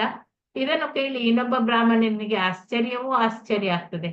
ಅವನು ಏನು ಹೇಳದೆ ಮೌನವನ್ನೇ ವಹಿಸಿದ. ನದಿ ದಾಟಿದ ಮೇಲೆ ಸ್ತ್ರೀ ಬ್ರಾಹ್ಮಣನಿಗೆ ಕೃತಜ್ಞತೆ ಹೇಳಿ ಹೊರಟು ಹೋದ್ಲು. ಬ್ರಾಹ್ಮಣನು ತಮ್ಮ ಆ ದಾರಿ ಹಿಡಿದ್ರು. ಒಬ್ಬ ಬ್ರಾಹ್ಮಣ ಗಂಟೆಗಟ್ಲೆ ಆ ಹೆಣ್ಣಿನ ಬಗ್ಗೆ ಮಾತನಾಡುತ್ತಲೇ ಹೋದ. ನೀನು ಆ ಹುಡುಗಿಯನ್ನು ಹೆಗಲ ಮೇಲೆ ಕೂರಿಸಿಕೊಂಡೆ, ನಿನ್ನ ದೇಹಕ್ಕೆ ಅವಳ ದೇಹ ತಾಗಿತ್ತು, ಹೀಗೆ ಮಾತನಾಡುತ್ತಲೇ ಹೋದ. ಕೊನೆಗೆ ಇನ್ನೊಬ್ಬ ಬ್ರಾಹ್ಮಣ ಹೇಳ್ತಾನೆ, ನಾನು ಅವಳನ್ನು ನನ್ನ ಹೆಗಲ ಮೇಲೆ 10 ನಿಮಿಷ ಹೊತ್ತುಕೊಂಡಿದ್ದೆ, ಆದ್ರೆ ನೀನು ನಿನ್ನ ಮನಸ್ಸಿನಲ್ಲಿ ಆಕೆಯನ್ನು 3 ಗಂಟೆಯಿಂದ ಹೊತ್ತುಕೊಂಡೇ ಇದ್ದೆ ಅಲ್ಲ ಅಂತ ಹೇಳ್ತಾರೆ. ದೇವಾಲಯದ ಅಧ್ಯಕ್ಷರುಗಳು ಹೇಗೆ ಇದು ಸಂಪರ್ಕ ಮತ್ತೆ ಮನಸ್ಸಿನಲ್ಲಿರುವ ಕಲ್ಮಸ ಅದರ ಬಗ್ಗೆ ಗೊತ್ತಾಯ್ತು ಈಗ ನಿಮಗೆ. ದೇವಾಲಯದ ಅಧ್ಯಕ್ಷರು ಜಯ ಅದ್ವೈತರನ್ನು ಅವರನ್ನು ತಮ್ಮ ಪರವಾಗಿ ಪ್ರಭುಪಾದರ ಮುಂದೆ ಮಾತನಾಡಲು ಆರಿಸಿದ್ರು. ಅಲ್ಲಿ ಬ್ರಹ್ಮಚಾರಿಯಾದ ಜಯ ಅದ್ವೈತ ಕೃಷ್ಣ ಪ್ರಜ್ಞಾ ತತ್ವಶಾಸ್ತ್ರದಲ್ಲಿ ಅವರು ಪರಿಣಿತರಾಗಿದ್ರು. ಈ ಅಭಿಪ್ರಾಯವುಳ್ಳ ಕೆಲವು ಜಿಇಸಿ ಸದಸ್ಯರು ಪ್ರಭುಪಾದರ ಬಳಿಗೆ ಹೋಗ್ತಾರೆ. ರಾಧಾ ದಾಮೋದರ ಮಂಡಳಿಯ ಬಗ್ಗೆ ಹೆಚ್ಚು ಟೀಕೆ ಇದ್ದುದರಿಂದ ತಮ್ಮ ಮಂಡಳಿಯ ಪರವಾಗಿ ಮಾತನಾಡಲು ತಮಾಲಾ ಕೃಷ್ಣ ಗೋಸ್ವಾಮಿ ಅವರಿಗೂ ಕೂಡ ಅಲ್ಲಿಗೆ ಹೋಗ್ಲಿಕ್ಕೆ ಬರ್ತಾರೆ. ಅವರು ಮಾಯಾಪುರಕ್ಕೆ ಆಧ್ಯಾತ್ಮ ಆನಂದಕ್ಕಾಗಿ 1 ವರ್ಷ ಅವರು ಸಂಕೀರ್ತನ ಸೇವೆಯ ನಂತರ ಆಗಮಿಸಿದ ಈ ರಾಧಾ ದಾಮೋದರ ಮಂಡಳಿಯ ಅನೇಕರು ತಮ್ಮ ಬಗ್ಗೆ ನಡೆಯುತ್ತಿದ್ದ ಟೀಕೆಯನ್ನು ಕೇಳ್ತಿದ್ರು. ಅದಕ್ಕೆ ಪ್ರತಿಕ್ರಿಯಿಸಲು ಅವರು ಸಮಯ ಕಾಯ್ತಿದ್ರು. ವೈಭವ ಪೂರ್ಣವು ಆಧ್ಯಾತ್ಮ ನೆಲೆಯದು ಆಗಿದ್ದ ಈ ಉತ್ಸಾಹ ರಾಜಕೀಯ ಒಡಕಿನಿಂದ ಎಲ್ಲಿ ಹದಗೆಡುವುದೋ ಎಂಬ ಆತಂಕ ಅಲ್ಲಿ ಉಂಟಾಗಿತ್ತು. ಜಯ ಅದ್ವೈತ ಅವರು ಪ್ರಭುಪಾದರಿಗೆ ವಿವರಿಸ್ತಾರೆ. ಗೃಹಸ್ಥರು ಬ್ರಹ್ಮಚಾರಿಗಳನ್ನು ಮುನ್ನಡೆಸಲು ಅಸಮರ್ಥರು ಎನ್ನುವುದು ಒಂದು ನೆಪ ಮಾತ್ರ. ನಿಜವಾದ ಸಂಗತಿ ಅಂದ್ರೆ ಜನ ಮತ್ತು ಹಣ. ಗೃಹಸ್ಥರ ಕೆಳಗೆ ಕೆಲಸ ಮಾಡಬೇಡಿ ಎಂದು ಬ್ರಹ್ಮಚಾರಿಗೆ ಹೇಳುವ ಮೂಲಕ ರಾಧಾ ದಾಮೋದರ ಮಂಡಳಿಯ ಸನ್ಯಾಸಿಗಳು ಜನರು ಅವರ ನಿಗದಿತ ಸೇವಾ ಕಾರ್ಯಗಳು ಏನಿದೆಯೋ ಅವುಗಳನ್ನು ಬಿಟ್ಟು ತಮ್ಮ ಕಡೆಗೆ ಬರಲು ಕಾರಣರಾಗಿದ್ದಾರೆ ಅಂತ ಹೇಳ್ತಾರೆ. ಆಗ ತಮಾಲ ಕೃಷ್ಣರು ಹೇಳ್ತಾರೆ, ಇದು ನಿಜವಾಗಿದ್ರೆ ನಮ್ಮ ಮೇಲಿನ ಪ್ರತಿಬಿಂಬ ತರುವುದು ಸರಿ, ಆದರೆ ನಮ್ಮ ಮಂಡಳಿ ಇಂತಹ ತತ್ವವನ್ನು ಎಂದೂ ಪ್ರಚಾರ ಮಾಡ್ಲಿಲ್ಲಲ್ಲ ಅಂತ ಹೇಳ್ತಾರೆ. ಆಗ ಪ್ರಭುಪಾದರ ಮುಂದೆ ಈ ಆರೋಪ ಪ್ರತ್ಯಾರೋಪ ಅದೆಲ್ಲ ನಡೀತಾ ಇತ್ತು. ಕೊನೆಗೆ ಶ್ರೀಲ ಪ್ರಭುಪಾದರು ತಮ್ಮ ಅಭಿಪ್ರಾಯವನ್ನು ಹೇಳ್ತಾರೆ. ಗೃಹಸ್ಥ ಮತ್ತೆ ಸನ್ಯಾಸಿಗಳ ನಡುವೆ ಯಾವಾಗ್ಲೂ ಭೇದ ಭಾವ ಇರಬಾರ್ದು. ಕೃಷ್ಣ ಪ್ರಜ್ಞೆಯಲ್ಲಿ ಮುಂದುವರಿದು ಅದೇ ನಮ್ಮ ಗುರಿಯಾಗಿರ್ಬೇಕು. ಕೃಷ್ಣ ತತ್ವ ವೇತ ಸೇಯಿ ಗುರು ಹಯ, ಈ ತತ್ವವನ್ನು ನಾವು ಆಚರಿಸ್ಬೇಕು. ಕೃಷ್ಣ ಪ್ರಜ್ಞೆಯಲ್ಲಿ ಯಾವಾಗ್ಲೂ ಸಾಧಿಸಿರುವ ಪ್ರಗತಿ ಅದೇ ಆಧಾರವಾಗ್ಬೇಕು. ಫಲೇನ ಪರಿಚಯತೆ, ಫಲಿತಾಂಶದಿಂದ ತೀರ್ಮಾನವನ್ನು ಕೈಗೊಳ್ಬೇಕು, ಧರಿಸಿರುವ ವಸ್ತ್ರದಿಂದ ಅಲ್ಲ ಅಂತ ಹೇಳ್ತಾರೆ. ವ್ಯಕ್ತಿಯ ಸ್ಥಾನವನ್ನು ನಾವು ಗಮನಿಸಬೇಕು. ಪಕ್ಷ ರಾಜಕೀಯ ಮಾಡುವುದರಿಂದ ಎಲ್ಲವೂ ಕೂಡ ಹಾಳಾಗ್ತದೆ ಅಂತ ಹೇಳ್ತಾರೆ. ಇಲ್ಲಿ ಬ್ರಹ್ಮಚಾರಿಯು ಸಾಮಾನ್ಯವಾಗಿ ಸನ್ಯಾಸಿಗೆ ಸಹಾಯಕನಾಗಿ ನಿಲ್ತಾನೆ. ಮತ್ತೆ ಸನ್ಯಾಸಿ ಯಾವಾಗ್ಲೂ ಬೋಧಕನಾಗಿ ಇರ್ತಾನೆ. ದೇವಾಲಯದ ಉಸ್ತುವಾರಿ ನೋಡಿಕೊಳ್ಳಲು ಕೂಡ ಗೃಹಸ್ಥನು ಕೂಡ ಅರ್ಹನಾಗಿ ಇರ್ತಾನೆ. ಮತ್ತೆ ಬ್ರಹ್ಮಚಾರಿ ಒಬ್ಬ ಬ್ರಹ್ಮಚಾರಿ ಸನ್ಯಾಸಿಯೊಂದಿಗೆ ಹೋಗಲು ಇಷ್ಟಪಟ್ರೆ ಅವನು ಹೋಗ್ಬೋದು. ಆದ್ರೆ ಬ್ರಹ್ಮಚಾರಿಗೆ ಮಾತ್ರ ಅವನದೇ ಆದ ಒಂದು ಕರ್ತವ್ಯಗಳು ಇದೆ, ಜವಾಬ್ದಾರಿ ಇದೆ. ಹಾಗೆ ಇದ್ದಾಗ ಅವನು ದೇವಸ್ಥಾನದಲ್ಲೇ ನಿಲ್ಬೇಕು. 6 ಜನ ಗೋಸ್ವಾಮಿಗಳಿಗೆ ತಾವು ದಾಸರು ಎಂಬುದನ್ನು ಭಕ್ತರು ಯಾವಾಗ್ಲೂ ಮರೆಯಬಾರದು. ಅದು ಮುಖ್ಯವಾದ ಮಾತು. ತಾವು ಕೃಷ್ಣನ ಸೇವಕರು ಎಂಬುದನ್ನು ಮರೆತಿರುವುದರಿಂದಲೇ ಈ ಎಲ್ಲಾ ಸಮಸ್ಯೆಗಳು ಕೂಡ ಉಂಟಾಗಿರ್ತದೆ. ಇಂತಹ ಕೆಲಸವನ್ನು ಯಾರು ಗೃಹಸ್ಥರೇ ಮಾಡ್ಬೇಕು, ಇನ್ಯಾವುದು ಕೆಲಸವನ್ನು ಸನ್ಯಾಸಿಯೇ ಮಾಡ್ಬೇಕು ಎಂದೇನು ಇಲ್ಲ. ಅವನು ಕೃಷ್ಣದಾಸನಾಗಿರಬೇಕು ಎನ್ನುವುದೇ ಇಲ್ಲಿ ಮುಖ್ಯ. ಸೇವಕನ ಸೇವೆಯನ್ನು ಫಲಿತಾಂಶದಿಂದ ಯಾವಾಗ್ಲೂ ಅಳೆಯಲಿಕ್ಕಾಗುವುದಿಲ್ಲ. ಆ ಪಕ್ಷ ಈ ಪಕ್ಷ ಮತ್ತೆ ಭೇದ ಭಾವ ಏಕೆ? ಏಯಿ ಕೃಷ್ಣ ತತ್ವವೇತ್ವ ಸೇಯಿ ಗುರುಹಯ. ಭಕ್ತಿ ವಿನೋದ ಎಂಬ ಒಬ್ಬ ಗೃಹಸ್ಥ, ಆ ಭಕ್ತಿ ಸಿದ್ಧಾಂತ ಒಬ್ಬ ಸನ್ಯಾಸಿ, ಇವರಲ್ಲಿ ಒಬ್ಬರಿಗಿಂತ ಇನ್ನೊಬ್ಬರು ಉತ್ತಮರೇ. ಅಲ್ಲಿ ಭಯ ಪಡುವುದು ಆತಂಕ ಪಡುವುದು ಯಾವುದೂ ಇರಬಾರ್ದು. ನಮ್ಮದು ಈಗ ವಿಶ್ವಮಟ್ಟದ ಸಂಸ್ಥೆ ಅಂತ ಹೇಳಿ ಅದನ್ನು ಮರಿಬೇಡಿ ಅಂತ ಹೇಳಿ ಪ್ರಭುಪಾದರು ಹೇಳ್ತಾರೆ. ಪ್ರಭುಪಾದರು ಮತ್ತೆ ಮತ್ತೆ ಈ ಶ್ಲೋಕವನ್ನು ಉದಾಹರಣೆ ಕೊಡ್ತಿದ್ರು. ಕೀಬಾ ವಿಪ್ರ ಕೀಬಾ ನ್ಯಾಸಿ ಶುದ್ರಕೇನ ನಯ ಎಂಬ ಕೃಷ್ಣ ತತ್ವವೇತ್ತ ಸೇಯಿ ಗುರುಹಯ ಅಂದರೆ ಆಶ್ರಮವು ಆ ಭಕ್ತ ಗುಣಮಟ್ಟವನ್ನು ಅದು ನಿರ್ಧರಿಸುವುದಿಲ್ಲ. ಯಾರಿಗೆ ಕೃಷ್ಣ ವಿಜ್ಞಾನ ಗೊತ್ತಿದೆಯೋ, ಯಾರು ಕೃಷ್ಣನ ಸೇವೆಯಲ್ಲಿ ಸಂಪೂರ್ಣವಾಗಿ ತೊಡಗಿಕೊಳ್ತಾರೋ ಅಂತಹ ಭಕ್ತ, ಆತ ಶುದ್ಧ ಭಕ್ತ. ಆ ಮಾತನ್ನು ಮಾತ್ರ ಪ್ರಭುಪಾದರಲ್ಲಿ ಒತ್ತು ಕೊಟ್ಟು ಹೇಳ್ತಾರೆ. ಸನ್ಯಾಸಿ ಬೋಧನೆಯನ್ನು ನೀಡಬಹುದು, ಆದ್ರೆ ವ್ಯವಹಾರವನ್ನು ನೋಡಿಕೊಳ್ಳಿಕ್ಕೆ ಅವನಿಗೆ ತಿಳಿದಿರ್ಬೇಕು. ಗೃಹಸ್ಥನು ವ್ಯವಹಾರವನ್ನು ನೋಡಿಕೊಳ್ಬೇಕು, ಆದ್ರೆ ಅವನು ಬೋಧನೆ ನೀಡಲು ಕೂಡ ಸಮರ್ಥನಿರ್ಬೇಕು. ಈ ಮಾತುಗಳನ್ನು ಪ್ರಭುಪಾದರು ಮೊದಲೇ ಹೇಳಿದ್ರು. ಈಗ ಹೇಳುವ ಮೂಲಕ ಉಂಟಾಗಿದ್ದ ಒಡಕನ್ನು ಅವರು ಪರಿಹರಿಸ್ತಿದ್ರು. ಭೇದ ಭಾವ ಅದು ಸಂಪೂರ್ಣವಾಗಿ ಹೋಗ್ಬೇಕು ಎಂದು ಅವರು ಹೇಳಿದ್ರು. ಕೃಷ್ಣ ಪ್ರಜ್ಞೆಯ ವಿಷಯವಲ್ಲ, ಗೃಹಸ್ಥರ ವಿರುದ್ಧವಾಗಿ ಎಲ್ಲಾ ತೀರ್ಮಾನಗಳನ್ನು ಜಿಬಿಸಿ ಹಿಂತೆಗೆದುಕೊಳ್ಳಬೇಕು ಅಂತ ಹೇಳ್ತಾರೆ. ಕೃಷ್ಣದಾಸನಾಗುವುದು ನಿಜವಾದ ಉನ್ನತ ಮಟ್ಟ ಎಂದು ಪ್ರಭುಪಾದರು ಒತ್ತು ಕೊಟ್ಟು ಅಲ್ಲಿ ಹೇಳ್ತಾರೆ. ಒಬ್ಬ ಶರಣಾಗತ ಮನಸ್ಥಿತಿಯಲ್ಲಿ ಭಕ್ತನು ಅಗತ್ಯ ಬಿದ್ದ ಯಾವುದೇ ಸೇವೆಯನ್ನು ಅವರು ನಿರ್ವಹಿಸಲು ಸಿದ್ಧನಾಗಿರ್ಬೇಕು. ಮತ್ತೆ 50 ಅದಕ್ಕೆ ಅವರು ಉದಾಹರಣೆ ಕೂಡ ಕೊಡ್ತಾರೆ. ಸುಮಾರು 50 ವರ್ಷಗಳ ಹಿಂದೆ ಪ್ರಭುಪಾದರು ಅಲ್ಲಿ ಕಲ್ಕತ್ತಾದ ಬೋಸ್ ಪ್ರಯೋಗ ಮಂದಿರದಲ್ಲಿ ವ್ಯವಸ್ಥಾಪಕನಾಗಿದ್ದಾಗ ಕೆಲಸಗಾರರೆಲ್ಲ ಸ್ಟ್ರೈಕ್ ಮುಷ್ಕರ ಮಾಡಿದ್ರಂತೆ. ಆಗ ಪ್ರಭುಪಾದರು ಮುಷ್ಕರದಲ್ಲಿ ತೊಡಗಿರದಿದ್ದ ಕೆಲಸಗಾರರಿಗೆ ಹೇಳ್ತಾರಂತೆ, ಬನ್ನಿ ನಾವು ಕೆಲಸ ಮಾಡೋಣ. ಮುಷ್ಕರದಲ್ಲಿ ಭಾಗಿಯಾಗಿದ್ದ ಕೆಲಸಗಾರರು ಸಹಕಾರ ನೀಡಿದ್ರಿಂದ ಮುಷ್ಕರ ಮುರಿದು ಬಿತ್ತು. ಅದೇ ರೀತಿ ಯಾವುದೇ ರೀತಿಯನ್ನು ಸೇವೆಯನ್ನು ಮಾಡಲು ಕೂಡ ಭಕ್ತನು ಯಾವಾಗ್ಲೂ ಸಿದ್ಧನಾಗಿರ್ಬೇಕು. ನಾವು ಕೃಷ್ಣನ ನಿಷ್ಠ ಸೇವಕನಾಗಿರ್ಬೇಕು ಅಂತ ಹೇಳಿ ಪ್ರಭುಪಾದರಲ್ಲಿ ನುಡಿತಾರೆ. ತಮ್ಮ ಶಿಷ್ಯರಿಗೆ ವಿವಾಹವನ್ನು ಏರ್ಪಡಿಸುವುದರಲ್ಲಿ ತಾವೇ ಮೊದಲ ಸನ್ಯಾಸಿ ಅಂತ ಹೇಳ್ತಾರೆ ಪ್ರಭುಪಾದರು. ಶಾಸ್ತ್ರ ತತ್ವಗಳನ್ನು ವಿರೋಧಿಸಬೇಕು ಎನ್ನುವುದು ಅವರ ಅಭಿಪ್ರಾಯವೇನಿರ್ಲಿಲ್ಲ ಅಲ್ಲಿ. ಆದ್ರೆ ನಿಜವಾದ ಕರ್ತವ್ಯ ಏನಂದ್ರೆ ಕೃಷ್ಣನ ಸೇವೆ ಎಂಬುದು ಅವರ ಅಭಿಪ್ರಾಯ.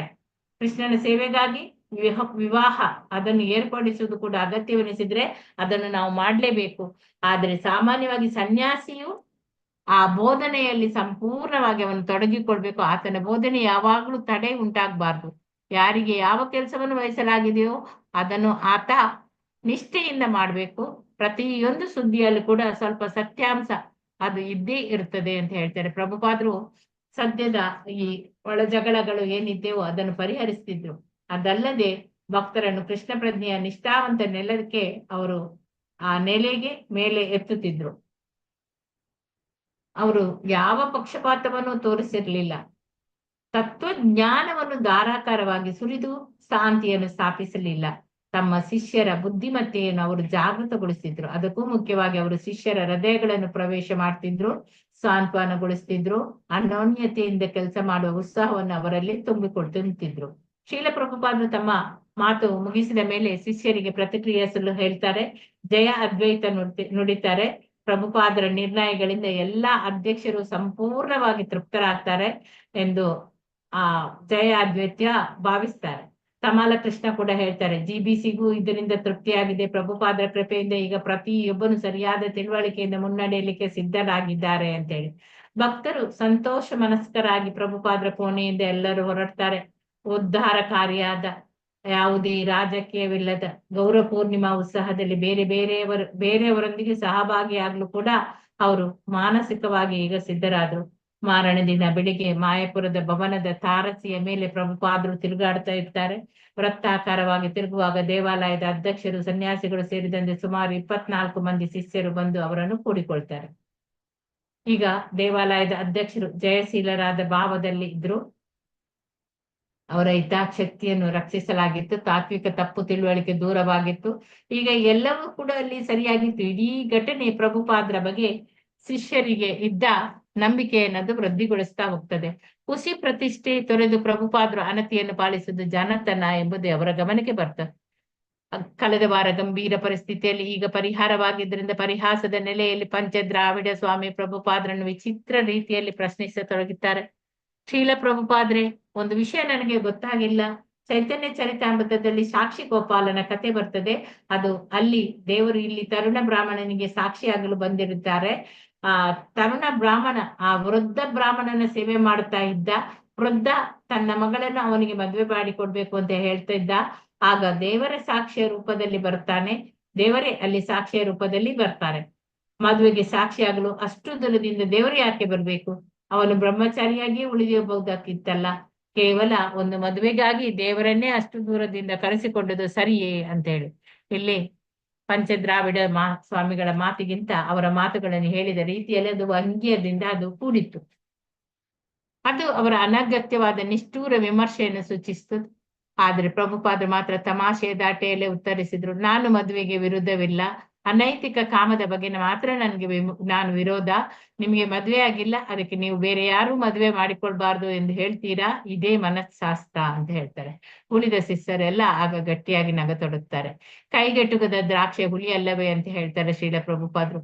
ನಿಮ್ಮನ್ನು ಯಾವ ಹುಡುಗಿಯೂ ಇಷ್ಟಪಡ್ತಿಲ್ಲ, ಅದಕ್ಕೆ ನಿಮ್ಗೆ ವೈರಾಗ್ಯ ಭಾವ ಬೇರೆಯವರು ಮದ್ವೆ ಮಾಡಿಕೊಳ್ಬಾರ್ದು ಅಂತ ಹೇಳ್ತೀರಾ? ಚೈತನ್ಯ ಮಹಾಪ್ರಭುಗಳು ಹುಟ್ಟಿದ್ದು ಗೌರ ಪೂರ್ಣಿಮೆಯ ದಿನ. ಆ ದಿನ ಬೆಳಿಗ್ಗೆ ಶ್ರೀಲ ಪ್ರಭುಪಾದರು ನರಸಿಂಹದೇವರಿಗೆ ಪ್ರಹ್ಲಾದ ಮಹಾರಾಜರು ಹೇಳಿದ ಭಾಗವತ ಶ್ಲೋಕಗಳ ಬಗ್ಗೆ ಉಪನ್ಯಾಸವನ್ನು ಮಾಡ್ತಾರೆ. ಭಾಗವತದ 7ನೇ ಸ್ಕಂದದ 9ನೇ ಅಧ್ಯಾಯದ 38ನೇ ಶ್ಲೋಕದಲ್ಲಿ ಚೈತನ್ಯ ಮಹಾಪ್ರಭುಗಳ ಅವತಾರವನ್ನು ಪರೋಕ್ಷವಾಗಿ ಸೂಚಿಸ್ತದೆ. ಅದು, ಓ ಪ್ರಭು, ಹೀಗೆ ನೀನು ಬೇರೆ ಬೇರೆ ಅವತಾರಗಳನ್ನು ಎತ್ತಿದೀಯಾ. ಮನುಷ್ಯ ರೂಪದಲ್ಲಿ, ಪ್ರಾಣಿಗಳ ರೂಪದಲ್ಲಿ, ಸಂತ ಪುರುಷನ ರೂಪದಲ್ಲಿ, ದೇವತೆಯ ರೂಪದಲ್ಲಿ, ಮತ್ಸ್ಯ, ಕುರುಮ ಮತ್ತೆ ಕೂರ್ಮ ರೂಪಗಳಲ್ಲಿ ಕೂಡ ಕಾಣಿಸಿದ್ಯಾ. ನೀನು ಆ ರೀತಿ ಎಲ್ಲ ಕಾಣಿಸಿಕೊಂಡು ಸೃಷ್ಟಿಯನ್ನೇ ಕಾಪಾಡಿಕೊಂಡಿದ್ಯಾ. ಬೇರೆ ಬೇರೆ ವಿಶ್ವಗಳನ್ನು ಕೂಡ ಕಾಪಾಡಿಕೊಂಡಿದ್ಯಾ. ಪ್ರತಿ ಯುಗದಲ್ಲೂ ಕೂಡ ಆ ರಾಕ್ಷಸಿ ತತ್ವಗಳನ್ನೆಲ್ಲ ನೀನು ಸಂಹಾರ ಮಾಡಿದಿ. ಆದುದರಿಂದ ಓ ನನ್ನ ಪ್ರಭು, ಧರ್ಮ ತತ್ವಗಳನ್ನು ರಕ್ಷಿಸು. ಕಲಿಯುಗದಲ್ಲಿ ನೀನು ದೇವೋತ್ತಮ ಪರಮ ಪುರುಷನಾಗಿ ಸಾರುವುದಿಲ್ಲ. ಆದುದರಿಂದ ನಿನ್ನನ್ನು ತ್ರಿಯುಗ ಎಂದು ಕರೆಯಲಾಗುವುದು. 3 ಯುಗದಲ್ಲಿ ಕಾಣಿಸಿಕೊಳ್ಳುವ ದೇವರೇ ಈ ತ್ರಿಯುಗ. ತಮ್ಮ ವ್ಯಾಸಾಸನದಲ್ಲಿ ಅವರು ಆರಾಮವಾಗಿ ಕುಳಿತಿದ್ದ ಶ್ರೀಲ ಪ್ರಭುಪಾದರು ತಮ್ಮ ಕನ್ನಡಕಗಳ ಮೂಲಕ ಆ ಸಭಾಭವನದಲ್ಲಿ ತುಂಬಿ ಹೋಗಿದ್ದ ತಮ್ಮ ಶಿಷ್ಯರನ್ನು ನೋಡ್ತಾರೆ. ಅವರೆಲ್ಲ ಕೆಲವರು ಗಾಳಿ ಹಾಕ್ತಾರೆ, ದೀಪಕುಚ್ಚಗಳು ಬೆಳಗ್ತದೆ. ಈ ಸಭಾಭವನದ ಇನ್ನೊಂದು ತುದಿಯಲ್ಲಿ ರಾಧಾ, ಮಾಧವ ಮತ್ತು ಚೈತನ್ಯ ಮಹಾಪ್ರಭುಗಳ ಮೂರ್ತಿಯನ್ನು ಇಡಲಾಗಿತ್ತು. ನೋಡಿ, ಇಲ್ಲಿ ಚೈತನ್ಯ ಮಹಾಪ್ರಭುಗಳ ಬಗ್ಗೆ ಸ್ಪಷ್ಟವಾದ ಹೇಳಿಕೆ ಇದೆ. ಅವನು ಒಬ್ಬ ಅವತಾರಿ. ಚೈತನ್ಯ ಮಹಾಪ್ರಭುಗಳು ದೇವೋತ್ತಮ ಪರಮಪುರುಷನ ಅವತಾರ.